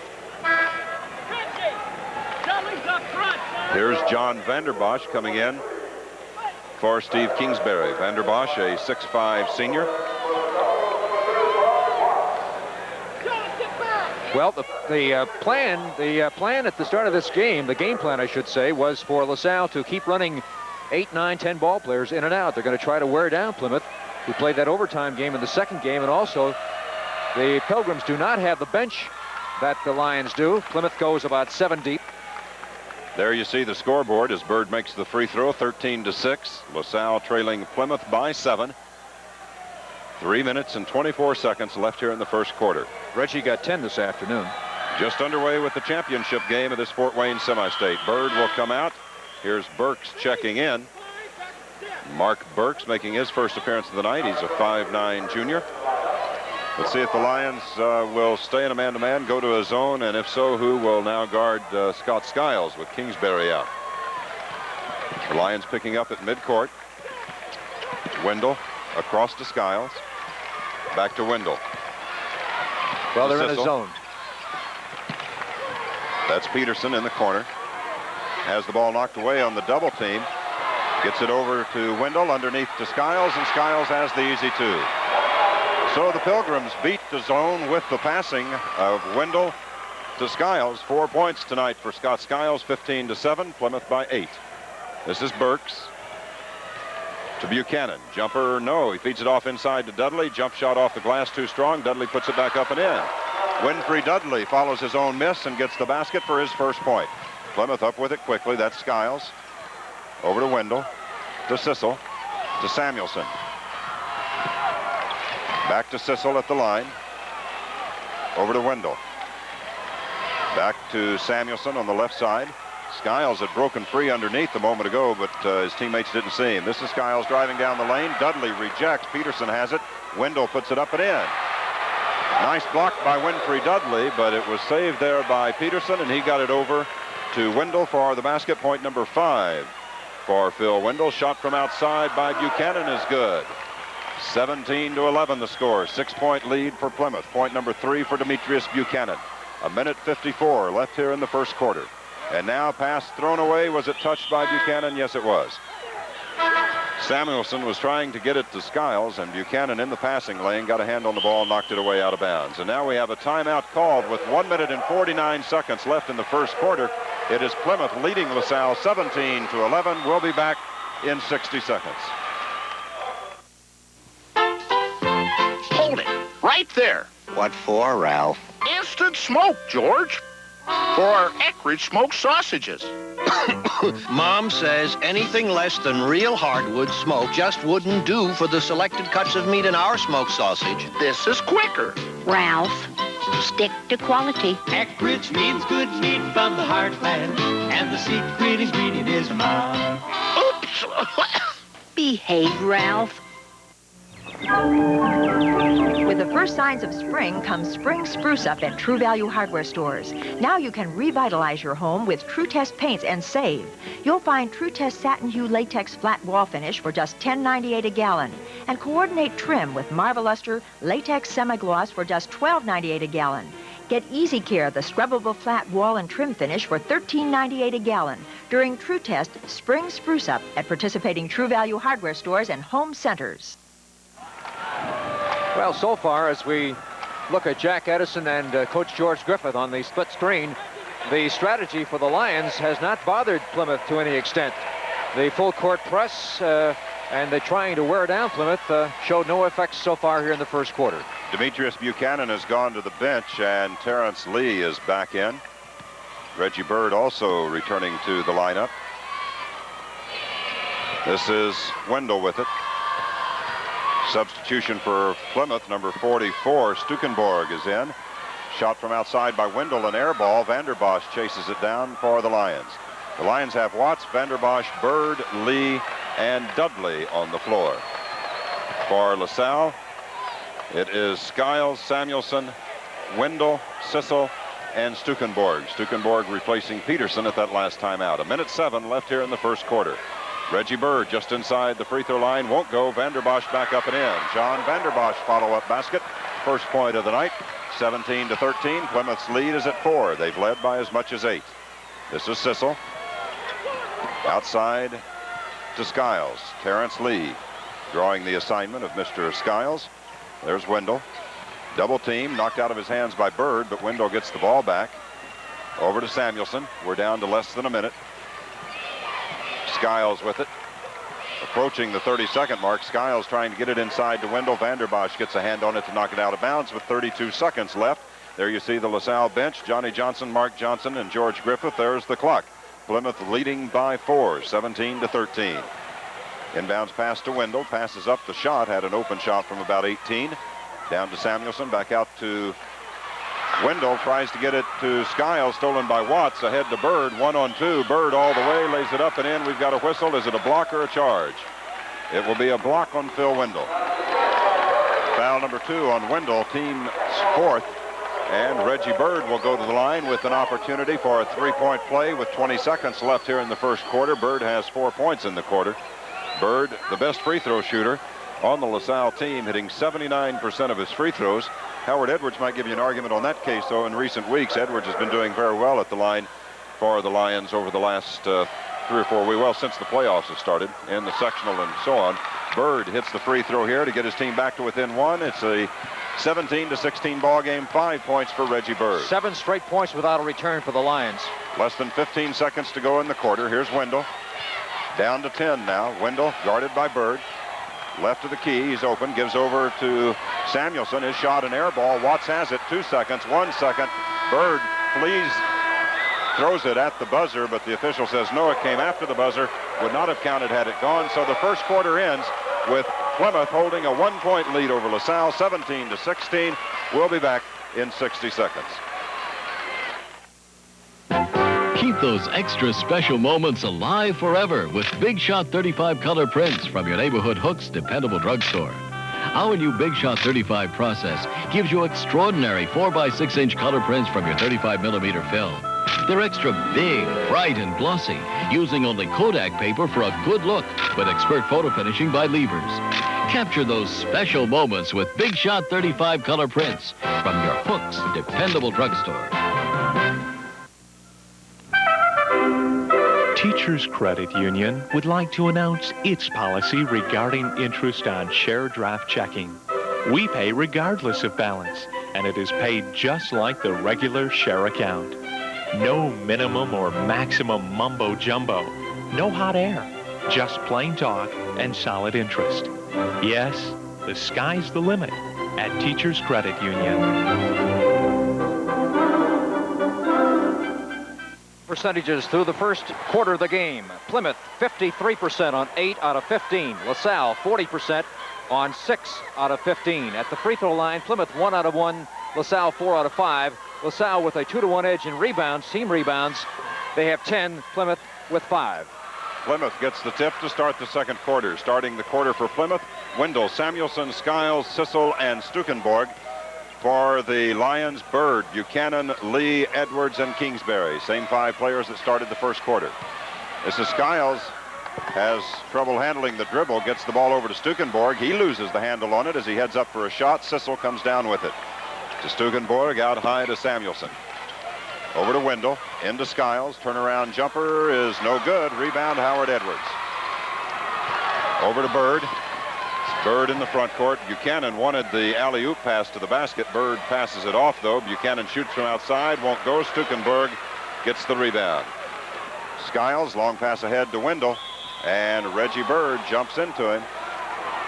Bird left, or not Bird, excuse me, Terrence Lee. Lee committed the cardinal mistake there, leaving his feet on defense, and that will send Plymouth to the line for the 1-and-1 now. That was the 5th team foul. against the Lions. Second foul, as we said, on Terrence Lee. So 1-and-1 opportunity coming up for Phil Wendell. Excellent free throw shooter, 78% this season. Scored 12 points this afternoon, Wendell did. Average was 18, but a good floor man. Excellent on assists. He and Skiles make quite a guard combination. Free throw by Wendell is good. Point number 6 tonight for Phil Wendell. Gives his team a 2-point advantage, 18-16 our score. Breaks the string of 7 straight by the Lions. Second free throw is also good. That makes it a 19-16 ball game. LaSalle with the basketball. Pressure put on in the backcourt. Bird across the time stripe is double teamed. Gives it over to Kingsbury. Terrence Lee calling for a play. Now he starts in with it. Kingsbury back out to Lee. We got a whistle away from the ball and a foul called on Stukenborg. Stukenborg defending against Demetrius Buchanan, called for a hold. That's the first on Stukenborg, team's 5th. So the Lions start going to the free throw line for 1-and-1 opportunities the rest of this half. 6:55 left in the second quarter. Both teams in the 1-and-1 free throw situation. Demetrius Buchanan, there's a good shot with the floor camera. Free throw is no good, and Stukenborg clears the boards. Buchanan has his problems at the line. Shoots 53% from the floor, only 48% from the line. Here's Wendell. Over to Sissel. To Skiles. Shot from outside is good. Scott Skiles from outside has his 6th point. And once again, a 5-point lead for Plymouth, 21-16. Michael Watts waiting to get back into the ball game for the Lions. Howard Edwards in the corner, back out to Lee. Back to Edwards. Back to Lee. That's Kingsbury, back out to Lee. Kingsbury trying to get it inside to Bird or to Buchanan, and a foul called there on Samuelson, holding out against Buchanan. Here's Watts at the line coming into the ball game. Kingsbury goes out. Buchanan will go to the line for the free throw. That's foul number 2 on Samuelson. Buchanan there for the 1-and-1. He just missed the front end of a 1-and-1 opportunity a few moments ago. Last time LaSalle was down the floor. Demetrius has a 16-point average, scored 19 this afternoon, has 3 so far. And LaSalle trails by 5, Lynn, and we played almost 2 minutes of this quarter, and they've yet to score a point here in the second quarter. They started off that way in the first quarter. Free throw by Buchanan is good. He's got 4. Plymouth has led by as many as 8 points on 4 different occasions. LaSalle has never led, nor has the score been tied. Second free throw for Buchanan is no good. Rebound off to Michael Watts. Watts at the baseline, shoots it up, won't go. Rebound to Skiles. Skiles on the run with it to Wendell. Wendell fakes a couple of times, and he was fouled by Terrence Lee. Foul number 3 on Terrence Lee. You know, Lynn, what is surprising to me in this ball game so far is that Plymouth is taking it to LaSalle in terms of running the fast break and the transition game. We thought it might be the other way around, that Plymouth would try to conserve their strength, which they, of course, they used so much of that this afternoon in that overtime game, but this is not the case. Free throw by Wendell is good. Bill Wendell now 3 of 3 at the line, has a total of 7 points. 4 at the line, 8 points, Jerry says. Okay. Winfrey Dudley comes in. Terrence Lee goes to the bench, picking up his 3rd foul with 6 minutes and 1 second left to play here in the first half. Second free throw by Wendell is no good. Howard Edwards rebounds.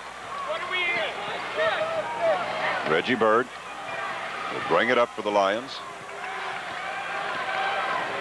To Dudley. Top of the key with it to Edwards. Left side to Buchanan, inside to Watts. He loses the handle, saves it back in to Buchanan. Back down low to Watts. Watts underneath, strong defense, puts it up anyway and scores it. Michael Watts had a defender right on him, but got the shot up and in for his first point of the evening. Well, he's awfully hard to stop. Dudley with the steal. Dudley and Bird. Bird has it. Back under, knocked away by Samuelson. Good defensive play by Samuelson. He was back in a 2-on-1 situation, had 2 offensive players coming at him, and managed to break up the fast break opportunity for the Lions. Good defensive play by the junior, Todd Samuelson. This is Wendell. Back over to Samuelson. To Skiles. Blocked from behind by Dudley. It goes out of bounds. It will be Plymouth ball out of bounds. Skiles looks at the bench and says he was on my back. 5:03 left to play here in the first half. Plymouth leading LaSalle 22-19.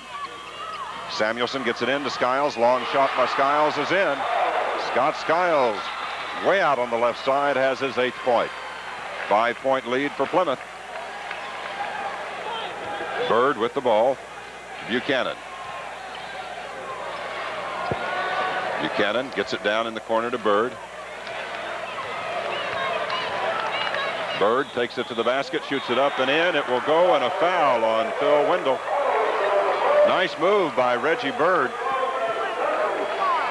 That's the 3rd foul on Wendell, team 7.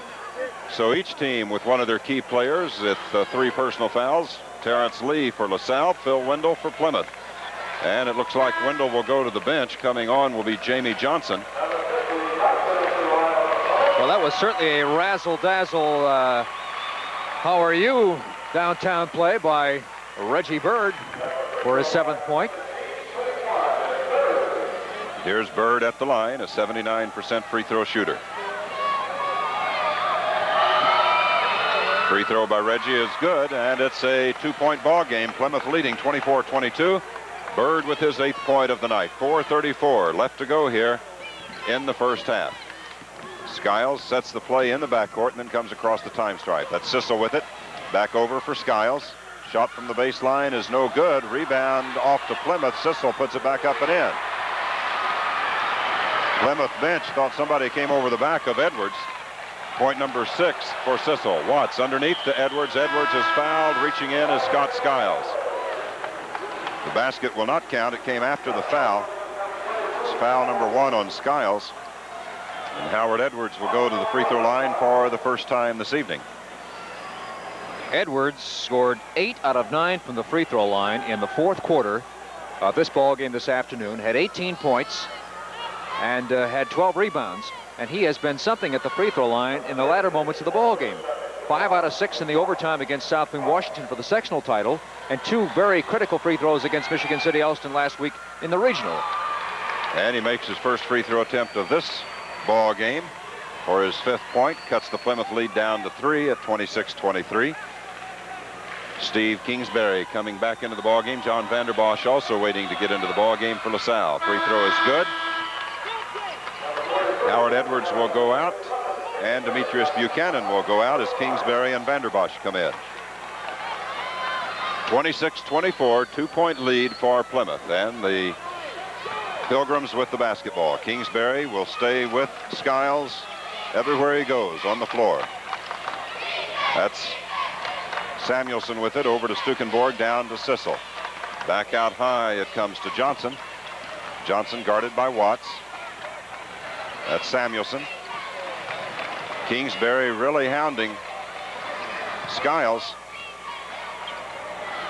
It's Johnson, the baseline, over to Stukenborg. He'll shoot it, and it's good. Mark Stukenborg. Couldn't find anyone to throw to, was wide open, said, what the heck, I'll just put it up, and he put it in for his first point of the evening. 28-24, Reggie Bird shoots and scores. How do you do? 10 points for Reggie.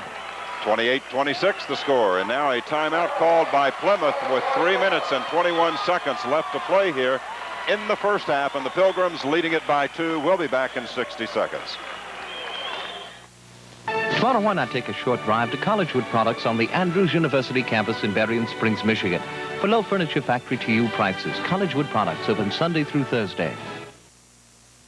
Spring is for you in 82 at College Driving School with a special vacation program. Free pickup, 6 hours in the car, one-on-one instruction. Call College for details. Say cheese. Ralph, who are these folks? Not just folks, testimonials for our cheese franks.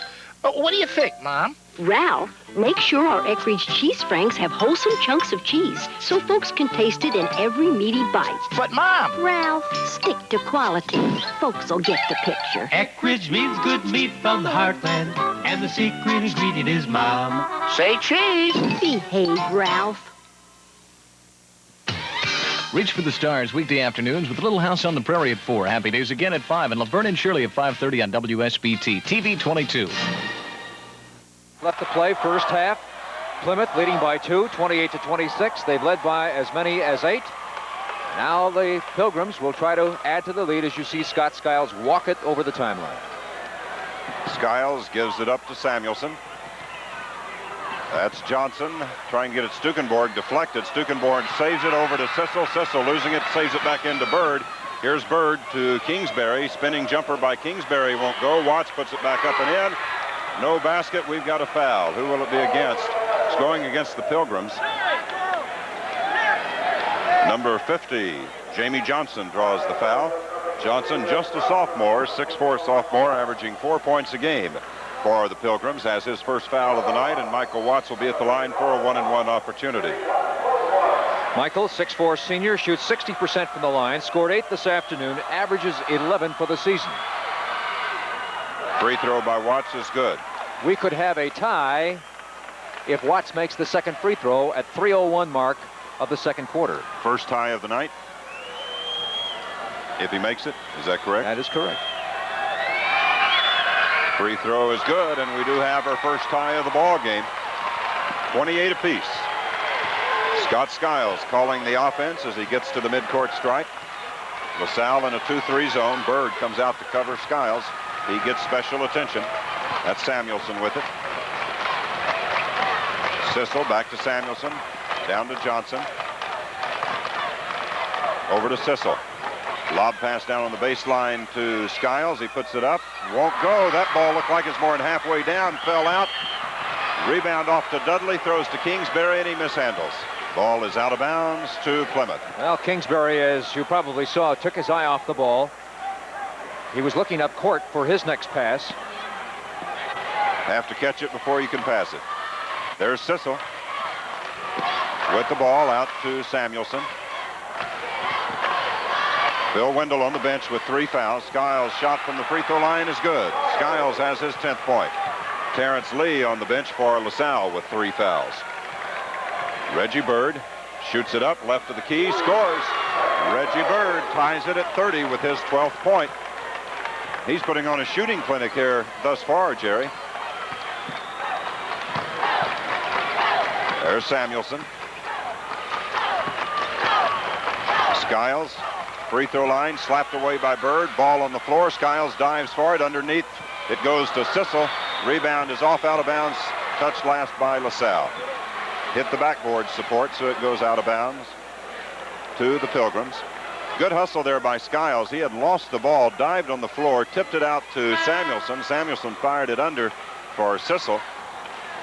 But just excellent play by Skiles with that hustle. He's a very complete ball player. Good rebounder, good assist man, good floor general, and great shooter, of course, good scorer. Has not made up his mind about any particular college.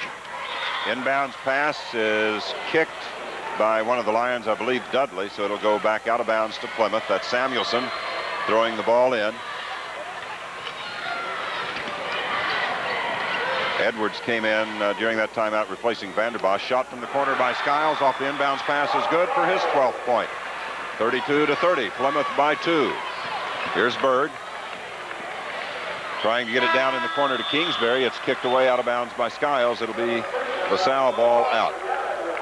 Kingsbury will go to the bench, and Demetrius Buchanan checks in for the Lions. And that parade of Lions that come in and out of that ball game, if you've just seen the Lions for the first time this year, is not unusual. That is their style. They run 8, 9, 10 ball players in and out constantly. Here's Reggie Bird. Down to Dudley. Out high to Edwards, underneath to Watts. Watts is fouled there by number 20, Samuelson. And on Samuelson, that is number 3. So 2 of Plymouth's starting 3 guards have picked up 3 fouls here in the first half. The other being Phil Wendell, who is on the Plymouth bench. Jerry, Plymouth has 3 outstanding guards. Now, I don't know what they have in the way of guards coming off the bench. Most of their substitutions coming off the bench have been at forward. Stukenborg and Johnson are forward-type players. Here's the free throw by Watts. He misses. Rebound is off to Sissel. Comes out with it to Samuelson. Samuelson into the front court. Plymouth's Jack Edison's trying to get a substitute in for Samuelson, but didn't make it before the free throw. Here's Sissel. Looking inside, can't go there. Outside to Samuelson, inside to Skiles. Over the back is Buchanan. Foolish foul by Buchanan. That's his first. Team 7th. You're always going to get called on that foul when you try and come over the back after the ball. Especially when the official is standing there looking right at you. Samuelson goes out, and Larry Johns, a 5'10 junior, is in the ball game for the Pilgrims. He did not play at all this afternoon against Marion. Here's Skiles at the line. Free throw attempt is good for his 13th point, his first free throw attempt of the night. Plymouth up by 3 once again. They've led by as much as 8. Skiles, a 77% free throw shooter this season, has 13 points. Second free throw is also good for his 14th point. And Plymouth has a 4-point lead with just over a minute to go here in the first half. Buchanan picked up in the backcourt by Johns, gets it over to Bird. Back to Buchanan. Down on the baseline to Bird. Bird steps up, shoots, scores. Reggie Bird has his 14th point of the half, and it's a 2-point ball game. Plymouth 34, LaSalle 32. Skiles underneath to Johnson. Fakes once, puts it up and in. Johnson faked, got Edwards off the floor, and then shot it as Edwards was coming down. His first point of the night. 4-point lead Plymouth with 29 seconds left here in the first half. 36-32. Lob pass to Edwards. Edwards puts it up, one-hander and in. Howard Edwards scores it for his 8th point of the half. 36-34. 2-point lead Plymouth. 14 seconds left. Skiles. We're in the first half. We're down to less than 10. Here's Skiles. Over to Sissel. Sissel's shot before the buzzer is good, and that will end the first half with Plymouth leading it by 4, 38-34. The Pilgrims with the lead. A little confusion there on part of Plymouth players. They started to the locker room they had this afternoon, Jerry. They're across the floor tonight. They started into that tunnel. It's a little crowded between the LaSalle players and Plymouth players, and Pilgrims had to make a quick about face and head the other way. We'll be back with some first half statistics as well as some interviews we think you'll find interesting. But first, let's pause 60 seconds for these messages. Make yourself a millionaire with a St. Joe Bank individual retirement account. Oh, sure. Consistent yearly contributions combined with the high interest rates paid by the St. Joe Bank can build a retirement nest egg of over $1 million. Make yourself a millionaire and save tax dollars. You're kidding me. A working couple could deduct up to $4,000 from taxable income with an IRA, and interest earnings are protected from taxes until retirement. Want to know more? Definitely. See your St. Joe personal banker soon. With the first signs of spring comes Spring Spruce Up at True Value hardware stores, where you can save on quality True Test paints. Give a wall new color and texture with True Text paint, just $7.98 a gallon. Or decorate a room economically with True Test Select Latex Flat Wall Finish and One Coat Ceiling Latex, both just $8.98 a gallon, during True Test Spring Spruce Up at participating True Value hardware stores and home centers. Time at the Allen County Memorial Coliseum here in Fort Wayne, where the Plymouth Pilgrims hold a 4-point lead over the LaSalle Lions as there's just 16 minutes left to play in this ball game as we go into the second half. Plymouth with the 4-point advantage. Howard Edwards and Reggie Bird have both been scoring very well for LaSalle. Scott Skiles coming on strong after getting off to a little bit of a slow start here in the ball game. A couple of things we may want to watch in that second half are the foul situations. There are 2 Plymouth players, 2 guards, Samuelson and Wendell, with 3 fouls each. Spent some of the time there in the second quarter on the bench with those 3 fouls. Terrence Lee also has 3 fouls for LaSalle. Our halftime guest here, we have 2 for you. First, we'll talk with Ron Bella, Athletic Director of the South Bend School Corporation. And Ron, I know you have to be thrilled, not only for the LaSalle fans and the South Bend fans, but with Plymouth just down the road. We have a lot of good friends in the Plymouth area. I know you're happy for them as well. I couldn't have said it better myself, Lynn. It's going to be a fine ball game. We're going to have a great representative at the state next week. Of course, we're hoping it's the LaSalle Lions, but Plymouth is a most deserving team, too, and I hope the better team wins. What do you feel having a team make it down to the Final Eight championship game of the semi-state can do for the athletic program of the South Bend area in general? I can't measure it in degrees, Lynn, but I can tell you this, it pumps everybody up. It helps the track team, the baseball team, swim teams, everybody. The athletic program in general is helped by a team that goes this far in the state in any sport. I know there's been a lot of talk recently, and there have been some hearings.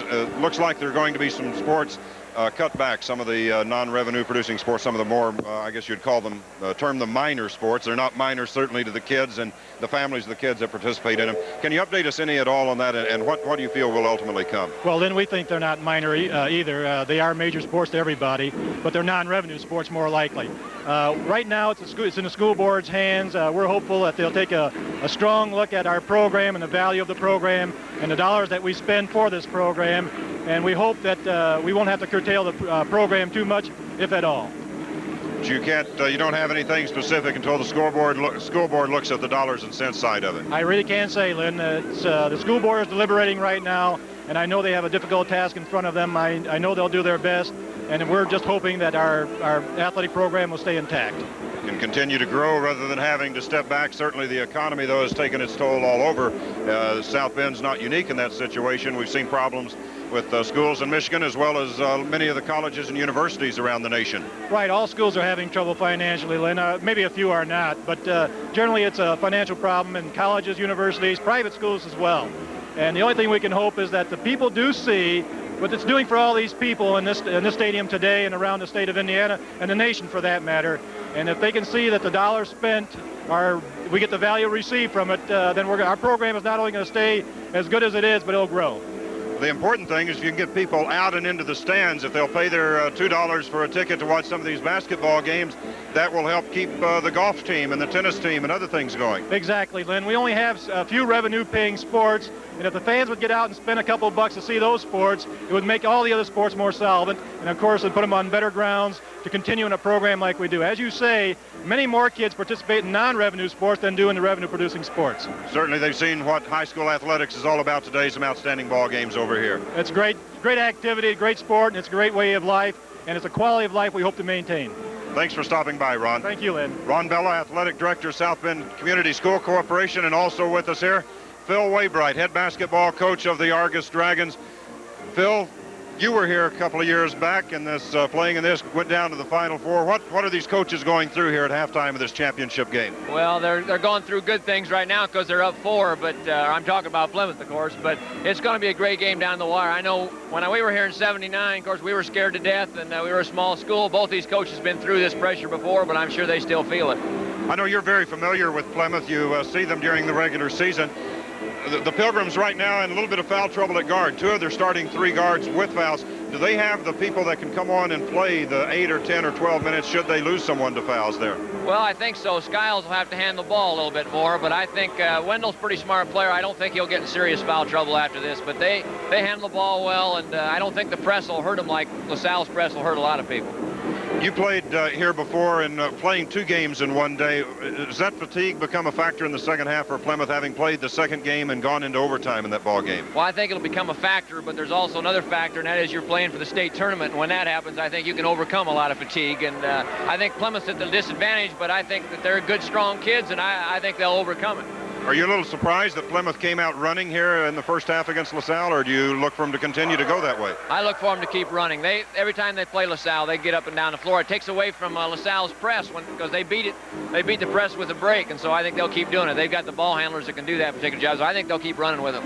How about the Dragons program? I know you had a couple of losses this year, and that's unusual for Argus over the last few years. The fans haven't experienced many of those. Do you feel you have the young people coming back to go strong again next year? Well, I don't know how strong we'll be. We've got a good program. It's been running for about 4 or 5 strong years now, and we had a lot of pride. We played Plymouth real well in the sectional, and you never know about kids. If they want it bad enough, when you got a good program, I think we can continue on some success. Phil, thanks for stopping by and talking with us, and continued success in Argus. Okay, thank you, Lynn. Phil Waybright, head coach of the Argus Dragons, and he has done a fantastic job with the Dragons over the last few years. Jerry will be back with a look at first half statistics, but first let's take this 60-second timeout. Believe in us, we'll do things right. Keep you warm, light up your night. Believe in us. to know. Believe in us, we've got a plan. More energy for this great land where nips go. That's good to know. You see, we're Northern Indiana Public Service Company, and we're ready for the future with safe, clean energy.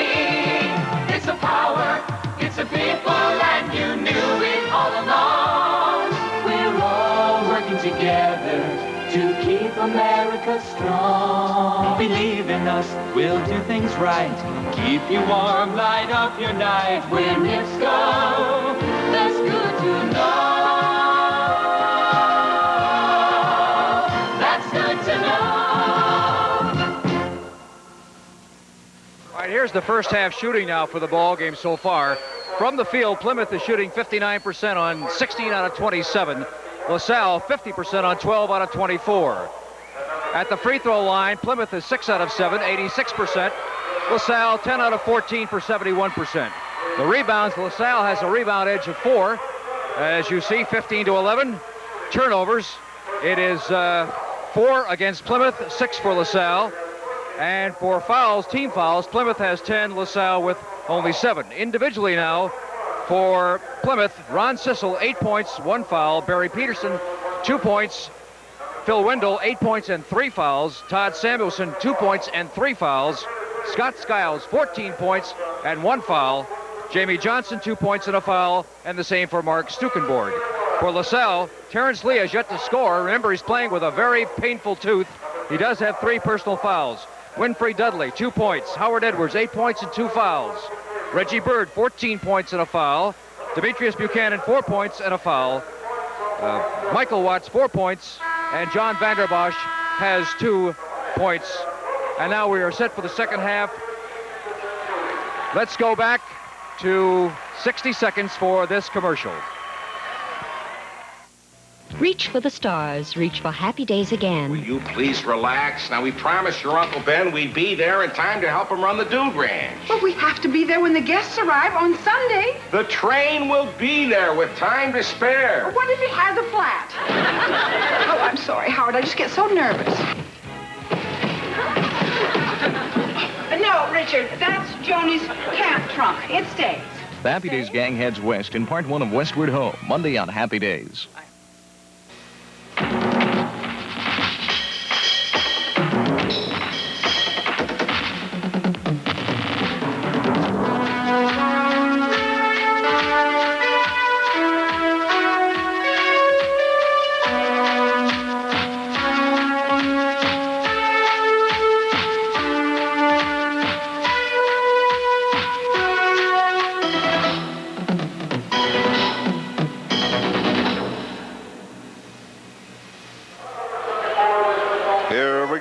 The start of the third quarter for Plymouth. It's Wendell, Samuelson, Skiles, Sissel, and Peterson. Same 5 that started the ball game. Edwards tips it to Buchanan. Skiles knocks it away to prevent an easy layup. Buchanan had an easy 2 off that had Skiles not gotten a hand in to knock it away. It's Watts, Lee, Buchanan, Edwards, and Bird. Edwards off the inbounds pass, puts it back up and in. Howard Edwards gets his team back to within 2 as he scores his 10th point of the night. Remember, 2 players starting the second half for Plymouth with 3 fouls each. They are Wendell and Samuelson. LaSalle has 1 player starting the half with 3 fouls. That's Terrence Lee. Wendell. Double teamed, in trouble. Peterson saves it. That's Wendell. 38-36, Plymouth with the lead. Sal in a man-to-man. Or is it a zone? Let's see. There's Peterson, or Sissel rather, with the ball. Over to Wendell. We've got a whistle and a foul called on Reggie Bird for hooking Wendell with his knee.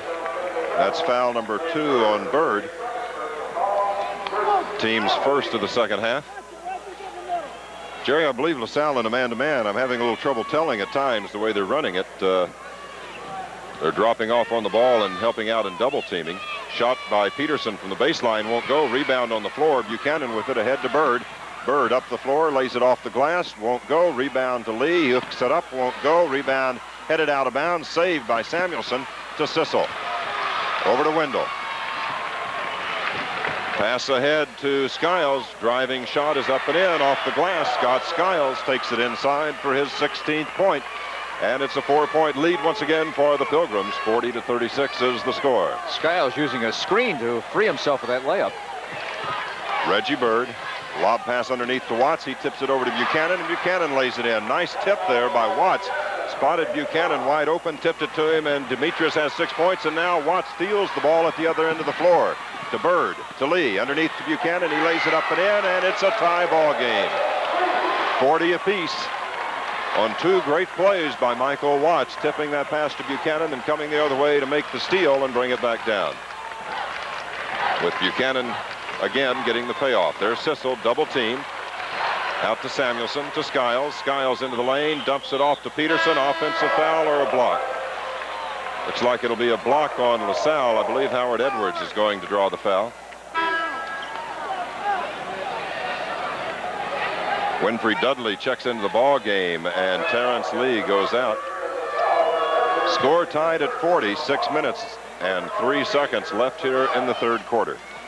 The foul is officially charged to Howard Edwards, his third and the team's second this half. Howard went a long time without getting the third. He picked up his second foul about 3 minutes into the ball game. You see them, 2 quick fouls. excuse me, Lynn, you see them wiping the floor. We should point out that what happened when they had this dust in here from the sandbags last night, a lot of dust got into the cracks, and that pounding of on the floor by the feet has raised the dust up to cause a kind of a talcum powder effect. They wiped the floor down mopped it down twice this afternoon and vacuumed it. Skiles jumper baseline is good. He shot that one under pressure, a spinning jumper, and Scott Skiles has his 18th point. 42-40, Plymouth with a 2-point lead. Bird down to Watts. Underneath for Edwards, stolen by Sissel. Not a good pass by Watts. Ahead with it is Wendell, and Dudley almost came up with a steal, but he stepped on the end line. Winfrey Dudley doing a good job hustling back, but could not control it inbounds. Samuelson will inbound it for the Pilgrims. They lead by 2, have the basketball. Wendell with the ball, cross court to Skiles in the corner. Guarded by Edwards. Back on the baseline to Wendell, back out to Skiles. Skiles resets the offense. 5 minutes, 28 seconds left in the third quarter. Plymouth leading it by 2, 42-40. There's Wendell. To Peterson, to Skiles. Samuelson, shot from the corner is good. Todd Samuelson has his 4th point of the game, and it's a 4-point lead for Plymouth, 44-40. Here's Bird. Takes it to the baseline, over to Watts. Lob pass underneath to Edwards, and we've got a blocking foul called underneath on Scott Skiles. That'll be his second. Team's first of the second half. Skiles draws the foul. And on the common foul, it'll be LaSalle ball out of bounds. 5 minutes and 3 seconds left to play here in the third quarter. Plymouth leading at 44-40. Coach Jack Edison showing some mild concern. His ball club leads by 4. But certainly LaSalle has never led tonight, have they, Jerry? Score's been tied 3 times, but never a lead by the Lions. Plymouth has led by as many as 8, 4 different times. Jumped out to a quick 5-0 lead over the Lions. It's actually 7-0. Inbounds pass to Watts. He spins around the defender and right to the basket. Michael Watts with a nice move right around Barry Peterson for his 6th point. 44-42, Plymouth by 2. And now we've got a foul on Reggie Bird as Wendell starts to drive around him, and Bird draws his 3rd personal. So those fouls evening up. That's the 3rd team foul against LaSalle in this half. And now Lee, Edwards, and Bird with 3 fouls each. Samuelson and Wendell with 3 fouls each for Plymouth. This is Wendell. Pass down is tipped away and stolen by Howard Edwards. They were trying to get it low to Peterson, and Edwards, with good anticipation, makes the steal. Reggie Bird, jumper outside is good. I tell you, Bird has been hitting everything he's thrown up there tonight, Jerry. That is point number 16 for Reggie Bird, and the score is tied at 44. 4 minutes and 30 seconds left here in the third quarter. Peterson has the pass bounce off his shoulder. Bird up with it, bringing it up quickly down to Watts. Watts loses the handle on the ball, regains control, shoots, won't go. Rebound scrambled for, out of bounds. Last touch by Scott Skiles.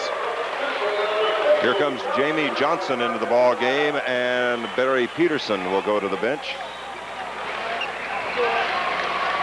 Winfrey Dudley to inbound it for LaSalle. 4 minutes and 17 seconds left to play in the third quarter. The score tied at 44. Reggie Bird. Free throw line jumper for Bird is good. And LaSalle has their first lead of the night, 46-44. Jerry, after that shot went down, Phil Wendell looked at the Plymouth bench and just held his hands out and said, what can I do? Everything he's throwing up is dropping down. Certainly Bird has been extremely hot here tonight. There's Johnson with the ball out to Wendell. Over it goes to Samuelson, back out to Wendell, left side to Sissel. 3:45 left to play in the third quarter. Here's Wendell from the baseline, won't go, rebound off to Buchanan. Buchanan up with it quickly. Over to Dudley. Dudley stops, shoots, scores. Winfrey Dudley gives LaSalle a 4-point lead, 48-44, and now Plymouth asks for a timeout. With 3 minutes and 31 seconds left, and the Lions leading it by 4. A break in the action. Let's take this 60-second break. Hold it. Right there. What for, Ralph? Instant smoke, George. For our Eckridge smoked sausages. Mom says anything less than real hardwood smoke just wouldn't do for the selected cuts of meat in our smoked sausage. This is quicker. Ralph, stick to quality. Eckridge means good meat from the heartland, and the secret ingredient is Mom. Oops. Behave, Ralph. Just in time for spring, True Value hardware stores break through with more down-to-earth prices during Hardware Week. Get your yard in shape with this Cervest rotary mower for just $99.88 and this powerful Lawn Chief chain drive tiller for $227.99. To help with a variety of chores, get this Black & Decker haul-in-one cart for $99.99. Come get these and other budget-priced values during Hardware Week at participating True Value hardware stores and home centers. The LaSalle Lions with a 4-point lead. They had their first lead of the night just a moment ago at 46-44. It's now 48-44 after having trailed 44-40. So 8 unanswered points for the Lions, and now a blocking foul on the press called against Michael Watts. His first, team's fourth. So on the next foul against LaSalle, Plymouth will start going to the free throw line. Well, the LaSalle fans have got to be getting used to these blitzkriegs that the Lions throw up ever so often. They did it against Michigan City Elston. They did it this afternoon against Fort Wayne Harding, and now 8 straight here against Plymouth. That time when Skiles got the ball, he got a triple team, but was able to get the pass away. He's double teamed now, takes it to the baseline, shoots, it won't go, but it's tipped back up by Johnson, won't go. It goes out of bounds, they say touched by the Lions. It will be Pilgrim ball out of bounds at their offensive baseline. 3:09 left to play here in the third quarter. It's Plymouth 44, LaSalle 48. That's Samuelson inbounding the ball. Trying to get it in, does get it in to Skiles in the corner. Both ball clubs shooting exactly 50% on 19 out of 34 at the moment. And we had a substitution at that last time out that I missed. Here's Skiles, dumps it off underneath to Johns, and Johns scores. He's the man who came in. I missed that substitution. Larry Johns has his first point of the night on a nice assist from Scott Skiles. 48-46, 2-point lead for the Lions. Bird wanted a foul called there against Johns, and Plymouth wanted Bird called for traveling, and Bird shoots it up and in. Reggie Bird is really shooting. I wish I had individual stats tonight because he has missed very few shots. He has 20 points. This is Johns. Shoots it just left of the key, won't go, an air ball. Buchanan brings it away for LaSalle. Long pass down to Watts. Watts tips it over to Bird. Bird has it stripped by Sissel. Good defensive play by Sissel. Here we go the other way. Samuelson to Sissel. Sissel brings it back out, and the Pilgrims will slow it down and set the offense. 4-point lead for LaSalle. Sissel, shot from outside is good. Ron Sissel from out on the wing gets his team back to within 2. He's hit about everything he's thrown up. There's Bird missing this time, but he was fouled after the shot by Sissel. Foul number 2 on Sissel, team second, and Reggie Bird. Well, let's see. If it comes after the shot, the Lions will get it out of bounds. If it came on the shot, he'll be shooting a pair, and I believe the official has indicated it will be a shooting violation. 1:52 left in the third quarter. Howard Edwards to check back in for LaSalle. He will replace Winfrey Dudley. Lynn, you mentioned a moment ago Reggie Bird's shooting prowess. He has the ability, or I guess you would say the quality in him, that when he is hot, he wants the ball at every opportunity. But at the same time, he gets a little down on himself when he gets cold. So he rolls hot and cold. Sissel goes out of the ball game, and Mark Stukenborg is checked in for Plymouth. So it is Stukenborg, Johns, Johnson, Samuelson, and Skiles on the floor as Bird makes the free throw for his 21st point and a 3-point LaSalle lead. For the Lions, it's Vanderbosch, Watts, Edwards, Bird, and Buchanan. Bird is 5 out of 5 at the free throw line. Free throw by Bird is good for his 22nd point, and LaSalle leads it by 4 once again, 52-48. A minute 50 left. Here's Skiles working against Buchanan. Over to Johnson. Pass tipped there by Watts. Driving for it is Stukenborg. Vanderbosch up with it ahead to Watts. He slams it down. Michael Watts with the one-handed slam, and LaSalle is up by 6. 8 points tonight for Watts. Watts made that play by tipping the ball away from the Plymouth player. Vanderbosch got it under control and made the pass ahead to Watts for the slam. Here's Skiles. Watts again going for the steal, and he commits the foul. Foul number 2 on Michael Watts. So one time Michael Watts creates the steal and fast break. This time he gets the foul. But no matter what he does and how he does it is always with a little bit of a flair. Certainly is. 54-48, 6-point lead LaSalle. Scott Skiles at the line, a 77% free throw shooter to shoot the 1-and-1, can get his team back to within 4 here. A minute 19 left in the third quarter. The free throw is good. That's what you call soft touch. 19 points for Skiles. 3 for 3 at the line tonight. 1 minute, 19 seconds left here in the third quarter. Here comes Winfrey Dudley, and Michael Watts will go out of the ball game. 5-point lead LaSalle, 54-49. Skiles could become the second ball player to go over 20 points in this game. And he does with his 20th point. And it's a 4-point lead LaSalle. Plymouth going to put pressure on. Buchanan gets it up across the time stripe to Dudley. Dudley will hold it up there, back to Buchanan. Plymouth dropping back into their regular offense, playing a man-to-man. Here's Bird over to Buchanan. Shot from outside is good. Demetrius Buchanan puts LaSalle back up by 6 with less than a minute to go in the third quarter. 10 points tonight for Demetrius. WSBT All-Metro Basketball Player of the Year.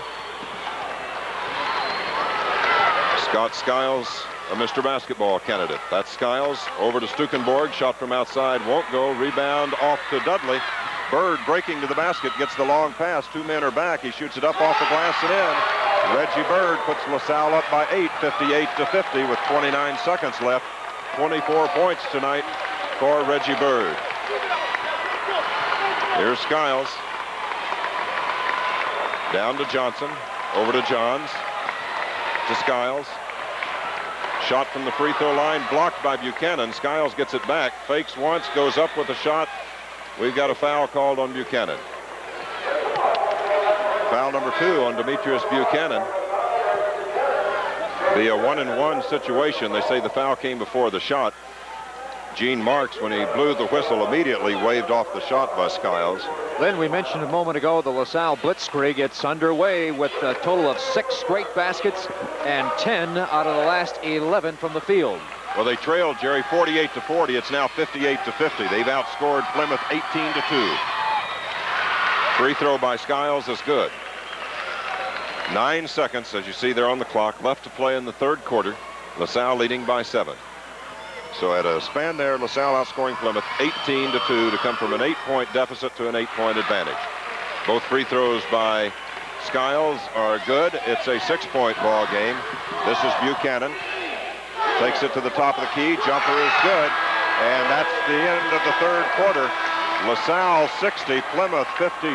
We'll be back with the start of the last 8 minutes of play in 60 seconds.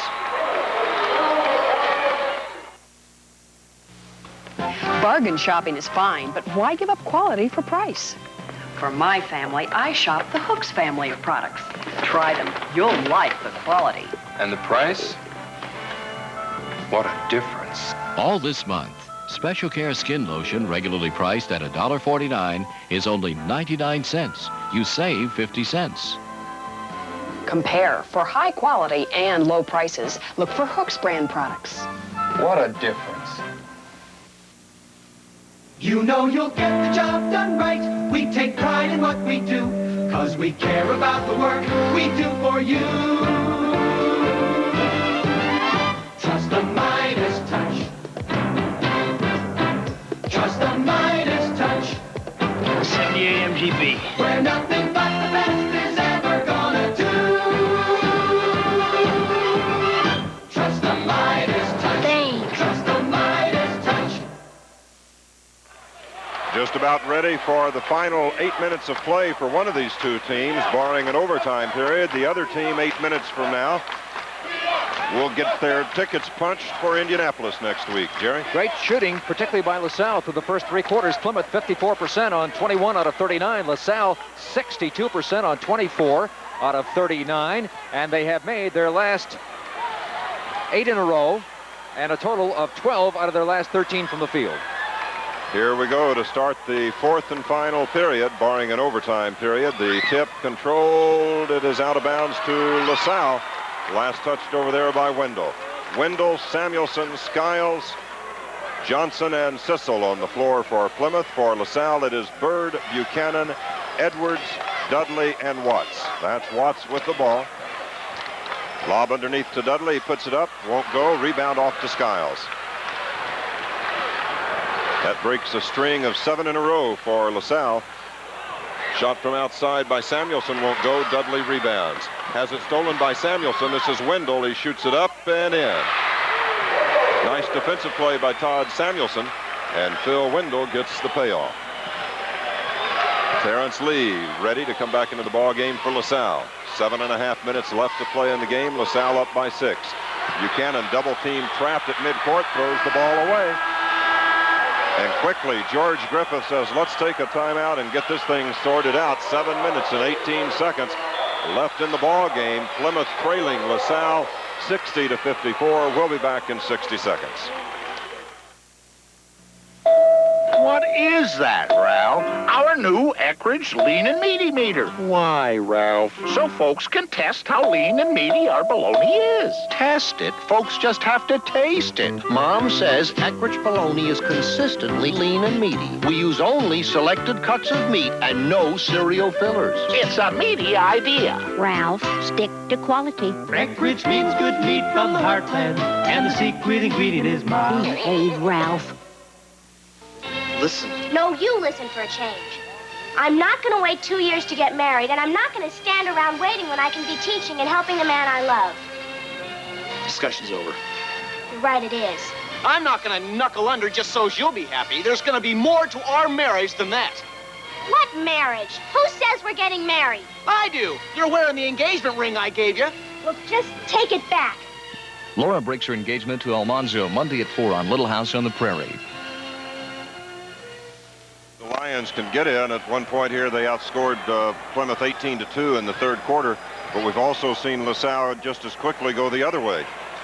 They had a big lead against Plymouth in the latter stages of the game in February, and it dropped to 2, and they almost lost it. 60-54. LaSalle leading with just over 7 minutes left. This is Wendell. Nice drive and layup. Nice move by Phil Wendell to get down the lane for the basket, his 12th point. This is Watts with the ball. Over to Bird. Bird gives it to Buchanan. I think Bird wanted to shoot there, but got some defensive pressure, decided to pass off. That's Watts. Underneath for Edwards. He loses it, gets it back, shoots it up and in. Howard Edwards with the basket. His 12th. And LaSalle leads by 6 points once again. 56-62. This is Wendell. Over to Johnson. Johnson puts it up and in off the glass. Jamie Johnson with the basket for his 4th point of the night. 62-58. 4-point lead for LaSalle. This is Bird. Over to Buchanan. Back out to Bird. That's Watts in the corner. Fires it under to Lee. Lee lays it up, but we've got a whistle, a foul on Skiles. That'll be number 3 on Scott Skiles, team's 3rd of the second half, a common foul. So LaSalle will play it in from out of bounds. Skiles running down, talking, as you see, to Coach Jack Edison, getting some instructions. Here's Dudley checking back in for the Lions. He'll replace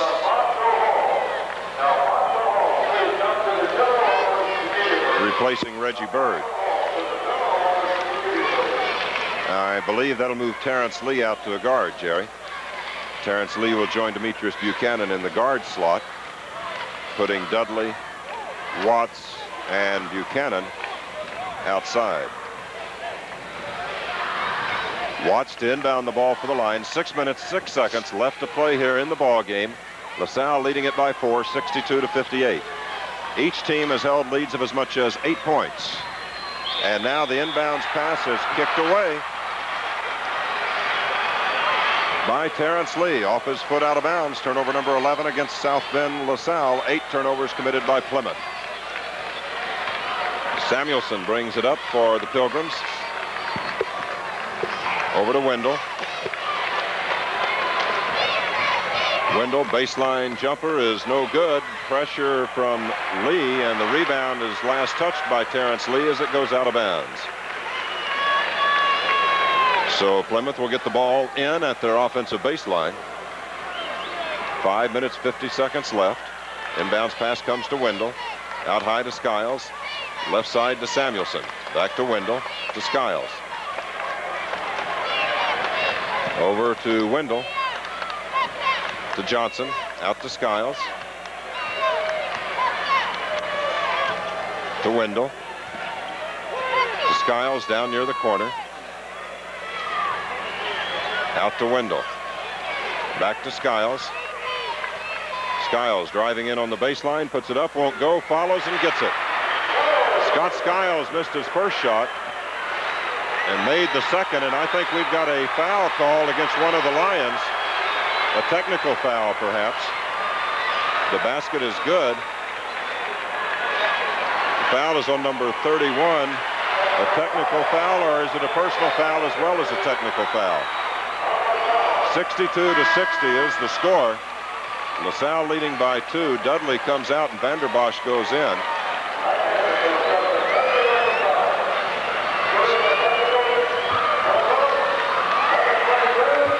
I don't know if Dudley said something or what the situation is, Jerry, but Winfrey Dudley draws the technical foul.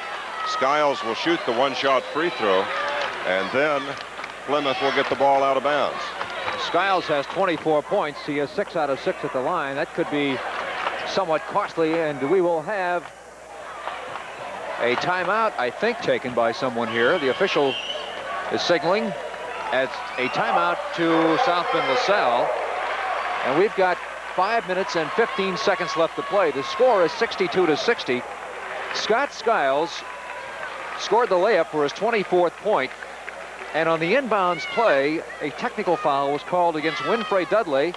And there seemed to be an awful lot of confusion generated on the LaSalle Ball Club as Demetrius Buchanan came down to talk to Coach George Griffith. And Griff said, I think it's time for us to call a timeout and gather our forces together.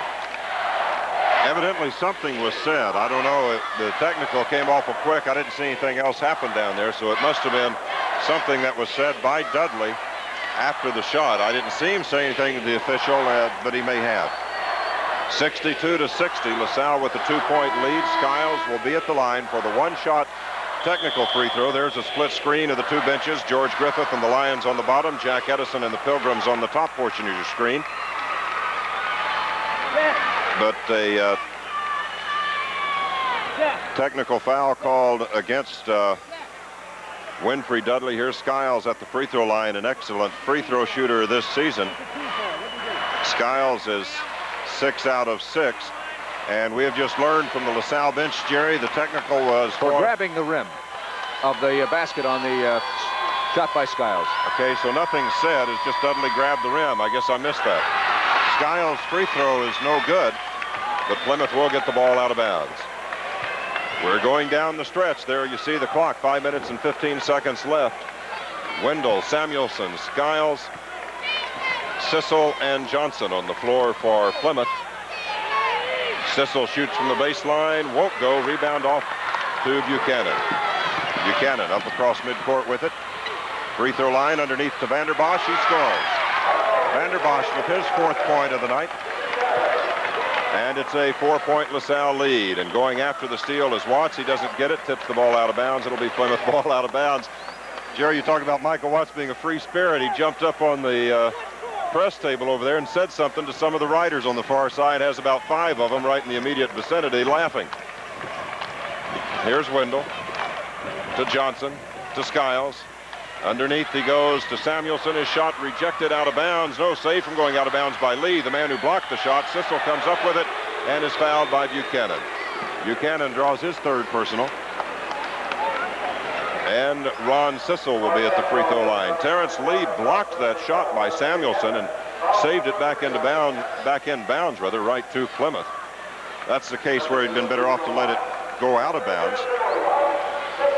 Saved it back in underneath the Pilgrims' basket, and Plymouth, before the LaSalle could get their defense set, had an easy shot at it, and Buchanan committed the foul to prevent Sissel from getting the easy 2-pointer. Sissel, a free throw shooter of 69% this season. He has not attempted a free throw here tonight. This is his 1st attempt. It's no good.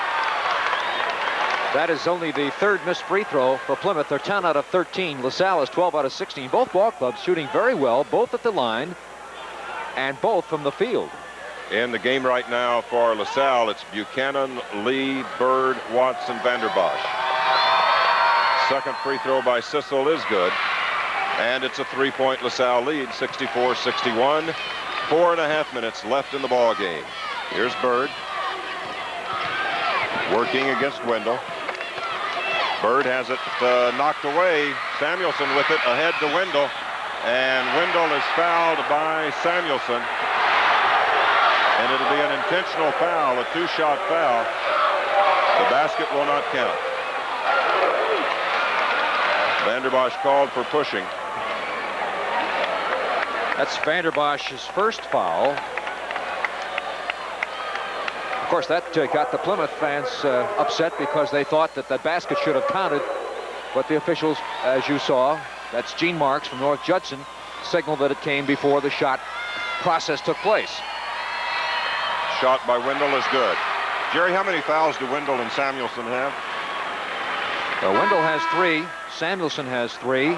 And all those came in the 1st half. That's right. I'm trying to make a point here. We talked with Coach Phil Waybright about that foul situation. He said he didn't think it'd be a problem. He said Wendell and Samuelson are both smart players, and they'll avoid that foul situation here in the 2nd half, and they have done a very good job of it. Just 4 minutes and 20 seconds left here in the ball game, and they have yet to pick up their 4th foul. 2nd free throw, no good. Johnson rebounds and puts it in. We've got a tie ball game. 64 apiece. 4 minutes and 10 seconds left to play. This is Bird over to Lee. Lee holding it up, trying to get it to Bird. Now does. Down in the corner to Buchanan. To Edwards. Underneath to Watts. He mishandles, and a foul called on Johnson. Pushing inside against Watts. Foul number 2 on Johnson. Team 4 foul. Really, you can't get much closer, Lynn. The score is tied.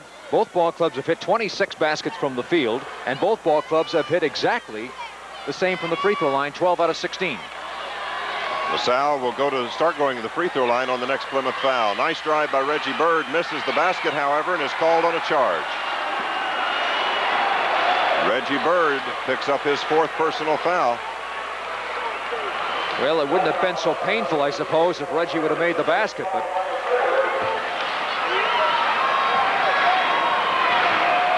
now we'll go to the free throw line again, and Ron Sissel, as you see Reggie Bird walk away from Coach George Griffith. Ron Sissel at the line, a 69% free throw shooter. Tonight he is 1 of 2, has 11 points. He could give his team the lead once again after they had trailed by as much as 8. An air ball misses everything. It'll be LaSalle ball out of bounds on the side.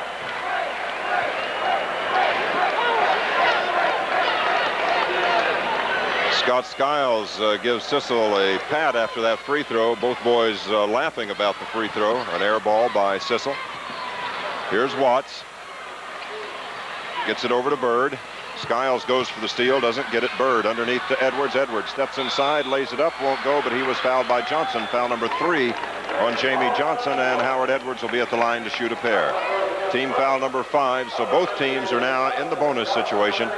All fouls will result in the free throws, a 1-and-1 and 2-shot fouls, of course. And look who we have at the free throw line in the latter moments of the ball game. We mentioned before that Howard Edwards was 5 out of 6 in the overtime win against South Bend Washington in the sectional. Hit 2 critical free throws against Michigan City Elston in the fourth quarter of the regional victory.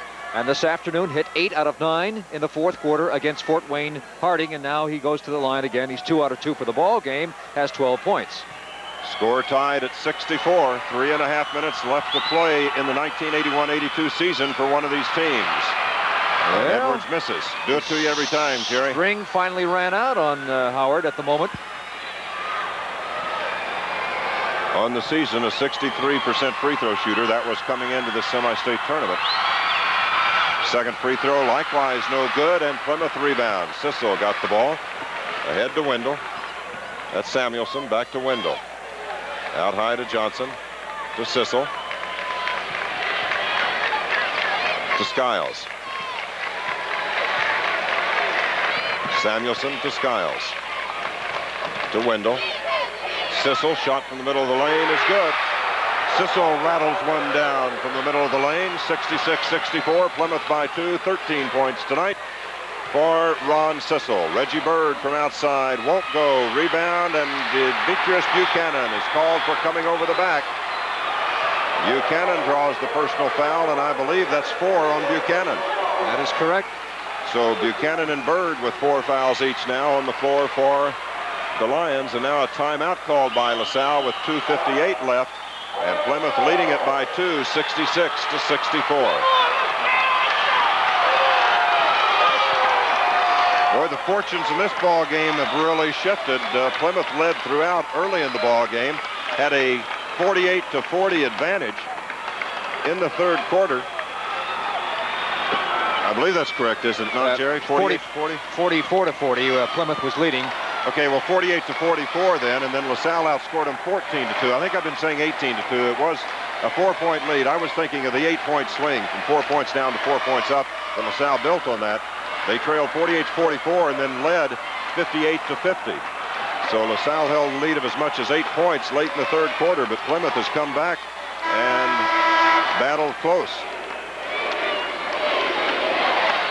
In fact, right now, the Pilgrims with the lead. And LaSalle in foul trouble.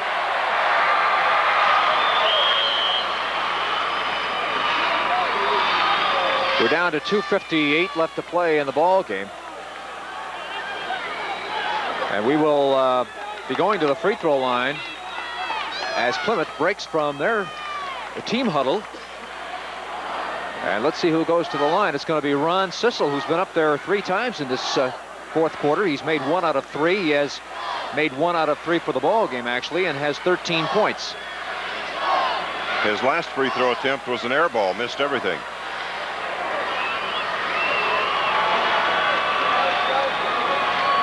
Two-point lead for the Pilgrims. Here's Sissel's 1-and-1 free throw opportunity. Misses. Rebound stolen away by Samuelson. Good play by Todd Samuelson. Scott Skiles on the dribble. Over to Samuelson. Out to Wendell. Down it goes to Johnson. Back out to Wendell. To Sissel. Over to Samuelson. To Skiles. Plymouth trying to take some time off that clock. Skiles drives to the baseline all the way inside. Won't go. Rebound is off to Terrence Lee. Outlet pass to Reggie Bird. Here's Bird into the lane. The ball slapped away. Foul on Phil Wendell. Foul number 4 on Wendell. Bird will be at the line for a 1-and-1 opportunity. And Reggie is 6 out of 6 at the line, has a total of 24 points, but has not scored in this quarter. As Coach George Griffith shouts instructions to his ball players. See George from behind there on the sidelines. 2:24 left. LaSalle trailing Plymouth by 2. Free throw by Bird is good, so he earns the bonus shot. Bird, 25 points. He and Skiles are the point leaders. Bird 25, Skiles 24. Both have almost the same stats, 9 baskets each. Bird with 1 more free throw. Second free throw by Bird won't go. Rebound is off to Johnson. So Plymouth leads it by 1, 66-65 with 2:18 left to play. Here's Wendell, guarded by Bird. Bird playing with 4 personal fouls. Wendell over to Samuelson, back to Wendell. There's Sissel. To Samuelson. Guarded closely by Buchanan. Underneath, Wendell all alone. Lays it up and in. That ball almost came out on him. Phil Wendell wide open. Took a nice feed from Samuelson for his 15th point. And Plymouth leads it by 3 with less than 2 minutes to go. 1:41 to be precise. Terrence Lee, Howard Edwards. We got a whistle away from the ball. Johnson draws the personal foul. That's his 4th, and Michael Watts will be at the free throw line. Michael Watts, 2 out of 3 for the ball game. At the line, has a total of 8 points. We're down to 1:35 left to play in the game. And Plymouth with a 3-point lead, 68-65. LaSalle has scored only 2 baskets and a free throw in this quarter. Here's Watts to shoot the 1-and-1 on the season, a 60% free throw shooter. 1:35 left. Free throw is no good off the front of the rim, and Skiles has the rebound. Scott Skiles across the time stripe with it. Takes it to the basket. He's fouled by Howard Edwards. Now George Griffith asked for a timeout. Foul number 4 on Howard Edwards. He's the 3rd player from LaSalle to pick up his 4th personal foul. And Jerry, the Lions in trouble here with 1:23 left. The Pilgrims holding on to a 3-point lead, and Plymouth with some excellent ball handlers. They've been doing a good job of taking time off the clock. And you can't really find anyone on that team to pick on to foul down the stretch, because the guys that will be handling the ball are Wendell, Samuelson, and Skiles. Wendell a 78% free throw shooter, Samuelson an 80%, Skiles 77%. Now there's a discussion going on with the LaSalle assistant coach, Mark Johnson. Jack Edison was walking down to about mid-court and had a look of disgust on his face. I don't know what it was all about. He looked toward the LaSalle bench, and then the official and the assistant coach walked away.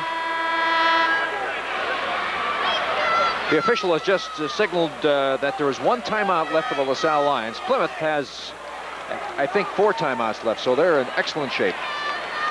You get 5 in the ball game. We'll go to the free throw line now for Plymouth, and Scott Skiles will be at the line. Kingsbury has come back into the lineup for LaSalle, perhaps to chase the ball on defense. Terrence Lee is on the bench. For LaSalle, it's Kingsbury, Buchanan, Watts, Bird, and Edwards. In a huddle now with the officials, 3 LaSalle player and 1 Plymouth player at the free throw line. I don't know if there's been some words exchanged out there or what. I haven't seen any. I don't know what the huddle is all about. One could get the impression there was some words, because Reggie went over and shook hands with Scott. Scott patted him on the back, and then Demetrius came over.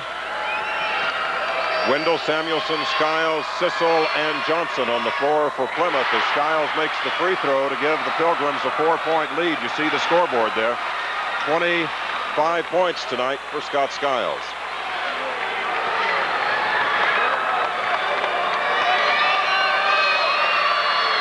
Second free throw is also good, and it's a 5-point Plymouth lead with 1:20 left. Here's Reggie Bird. Jumper right of the key is no good. Rebound tipped around. Samuelson has it to Skiles. Skiles on the dribble all the way to the baseline. Has it knocked away by Watts, and a foul called on Michael Watts. 1:06 left. And again, Scott Skiles at the line. He's not the man they want at the line. But as we have said a few moments ago, it's hard to find anyone on that Plymouth roster that you'd really want to foul. Skiles has a total now of 26 points as he steps to the line. Free throw attempt coming up for Scott Skiles. 1-and-1 opportunity. Free throw is good. 6-point lead for the Pilgrims, and the Plymouth fans starting to smell the victory, Jerry. They're on their feet cheering their Pilgrims. With 1:06 left. Second free throw also good. 7-point lead for Plymouth. Here's Demetrius Buchanan up with it quickly to the left side. Shot from outside is short. No good. Howard Edwards rebounds. Back up with it. Won't go. Rib tipped in by Watts. Michael Watts on the follow-up. 72-67. Less than a minute to go. Here's Wendell. Wendell is fouled from behind by Reggie Bird, and that'll be the season for Reggie Bird unless his teammates come up with a big comeback here with 45 seconds left, trailing at 72-67. 5-point lead for Plymouth. Skiles, Samuelson, and Wendell go over to shake hands with Reggie Bird, who, as we said, has finished his career at LaSalle, barring a big turnaround by his teammates here, and he finished it with a great night tonight, 25 points.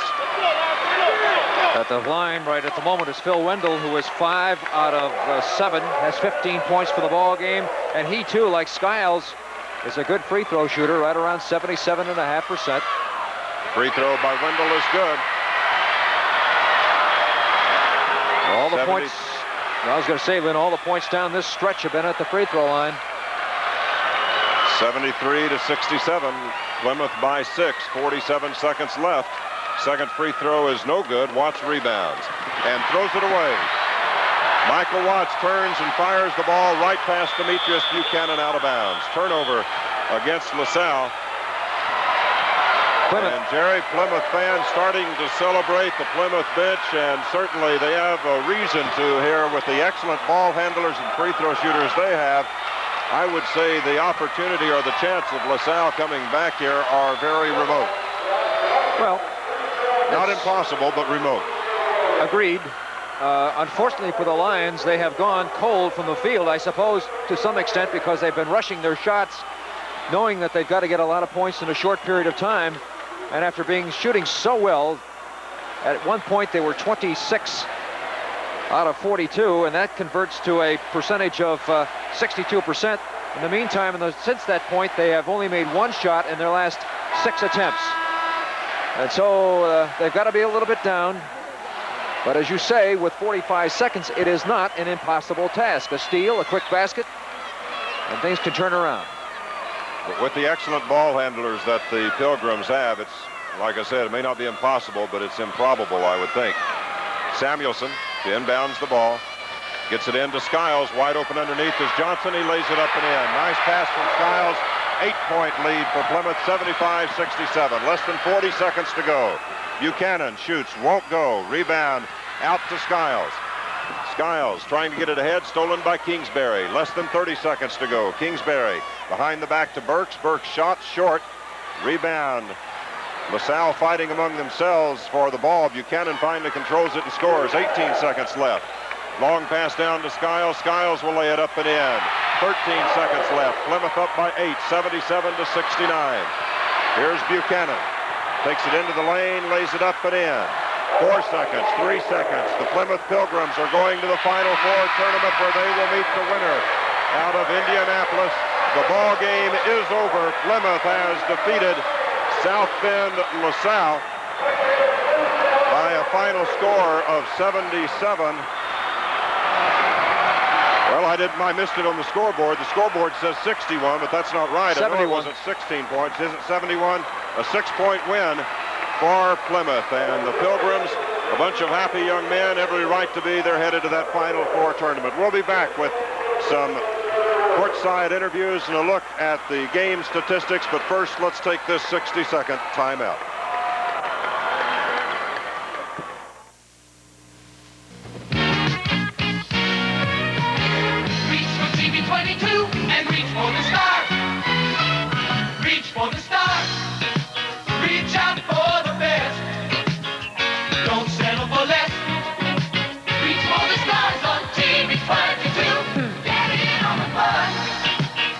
Shine day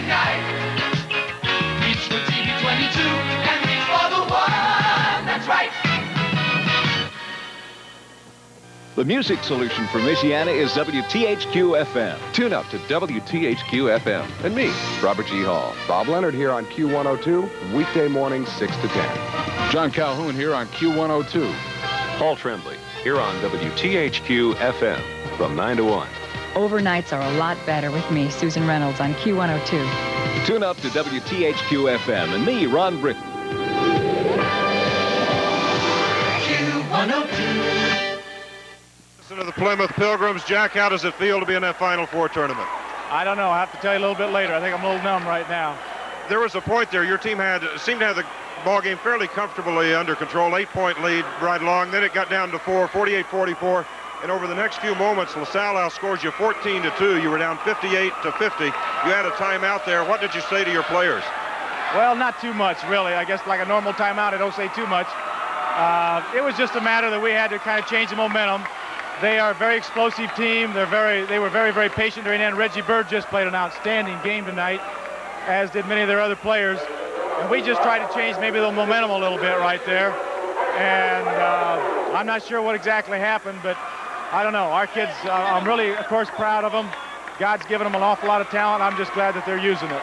Have to be awfully pleased, too, with Samuelson and Wendell. They both picked up 3 fouls in the first half, yet were able to play almost the entire second half without getting really in foul trouble. Right. And they're guarding two very, very tough kids, and Demetrius Buchanan and Reggie Bird. And we just needed more help for them. And our help side wasn't quite as good as it can be.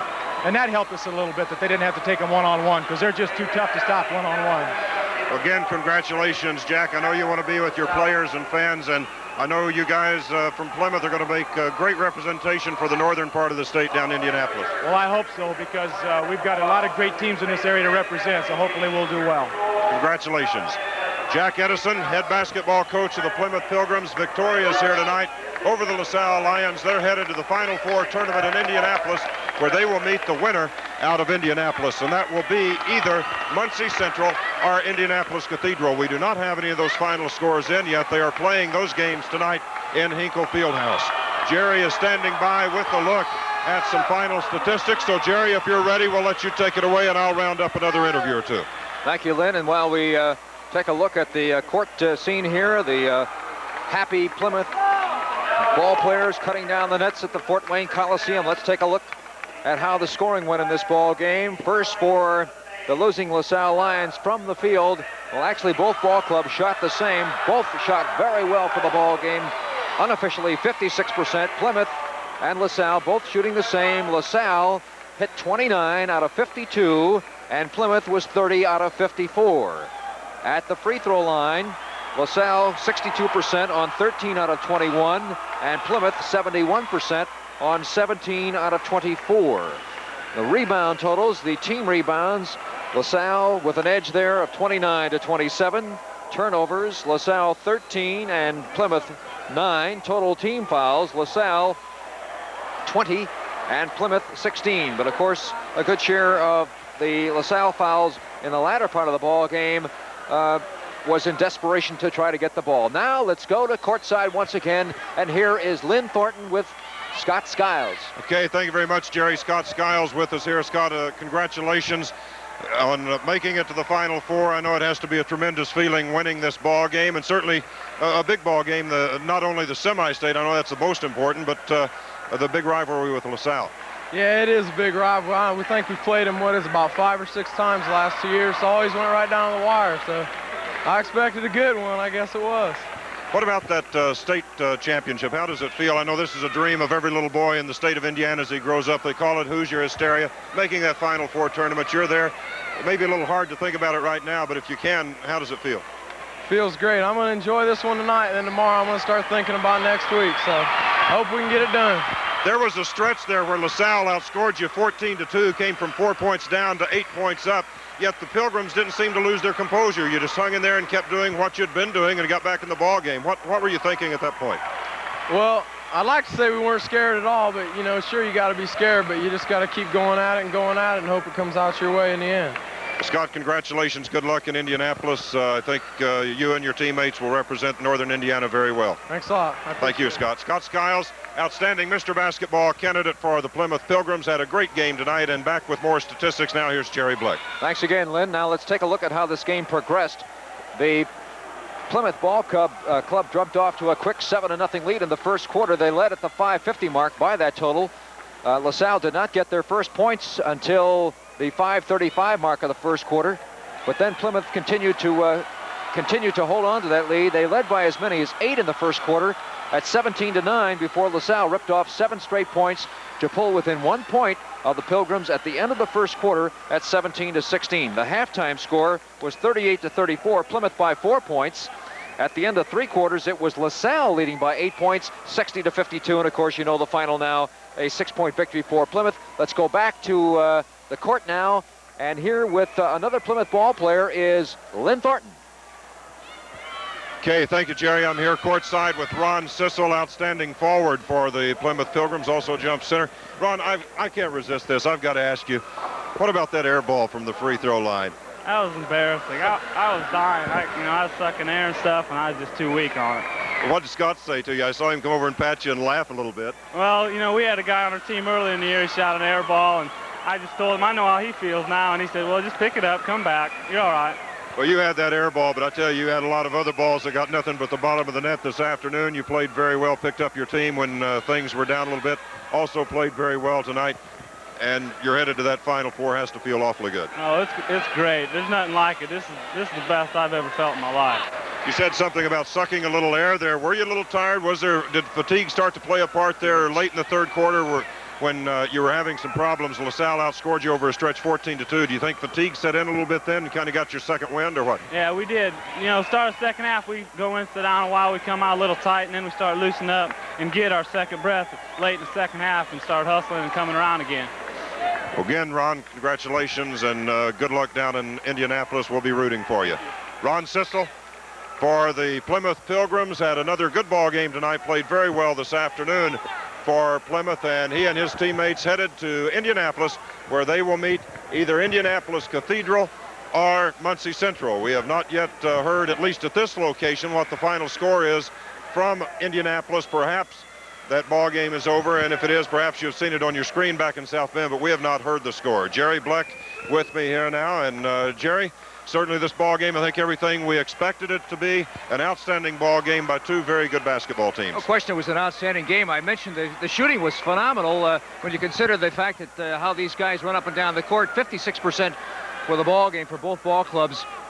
But what surprises me and what I think was unexpected, Lynn, was the fact that Plymouth could stay with LaSalle in terms of endurance, because as everybody knows, this afternoon Plymouth went into an overtime, and they have basically a 7-man ball club, while LaSalle has a 9-10-man ball club. LaSalle had an extra couple of hours of rest. We knew that LaSalle was going to run Plymouth and keep running the substitutions in and out to try to wear them down, and it didn't happen.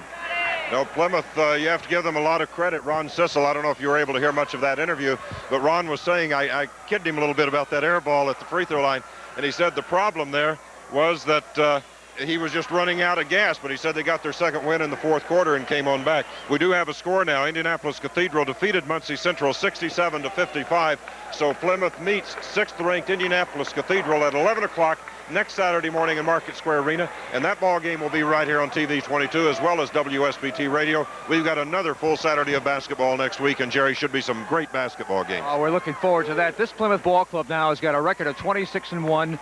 They've got certainly a lot of confidence going down to Indianapolis, and they are just a superb team to watch. LaSalle went out with style. Unfortunate for the LaSalle Lion fans who stayed with them all year, and it looked like the Lions were going to come back and go down to Indianapolis. They played superbly the last 3 weekends, but a little bit short. Okay, Jerry, thank you very much for those comments. We'll be looking forward to those ball games in Market Square Arena, and you can see them all here on TV 22. Jerry, this is our 5th season doing basketball together. I will not be going with you to Indianapolis next week. You and Bob Lux will be on the radio side. But again, I want to say how much I've enjoyed working with you. And again, we want to thank all of our engineering and production people back in South Bend for the fine work they did at the sectional and regional. And we really appreciate the cooperation we received here.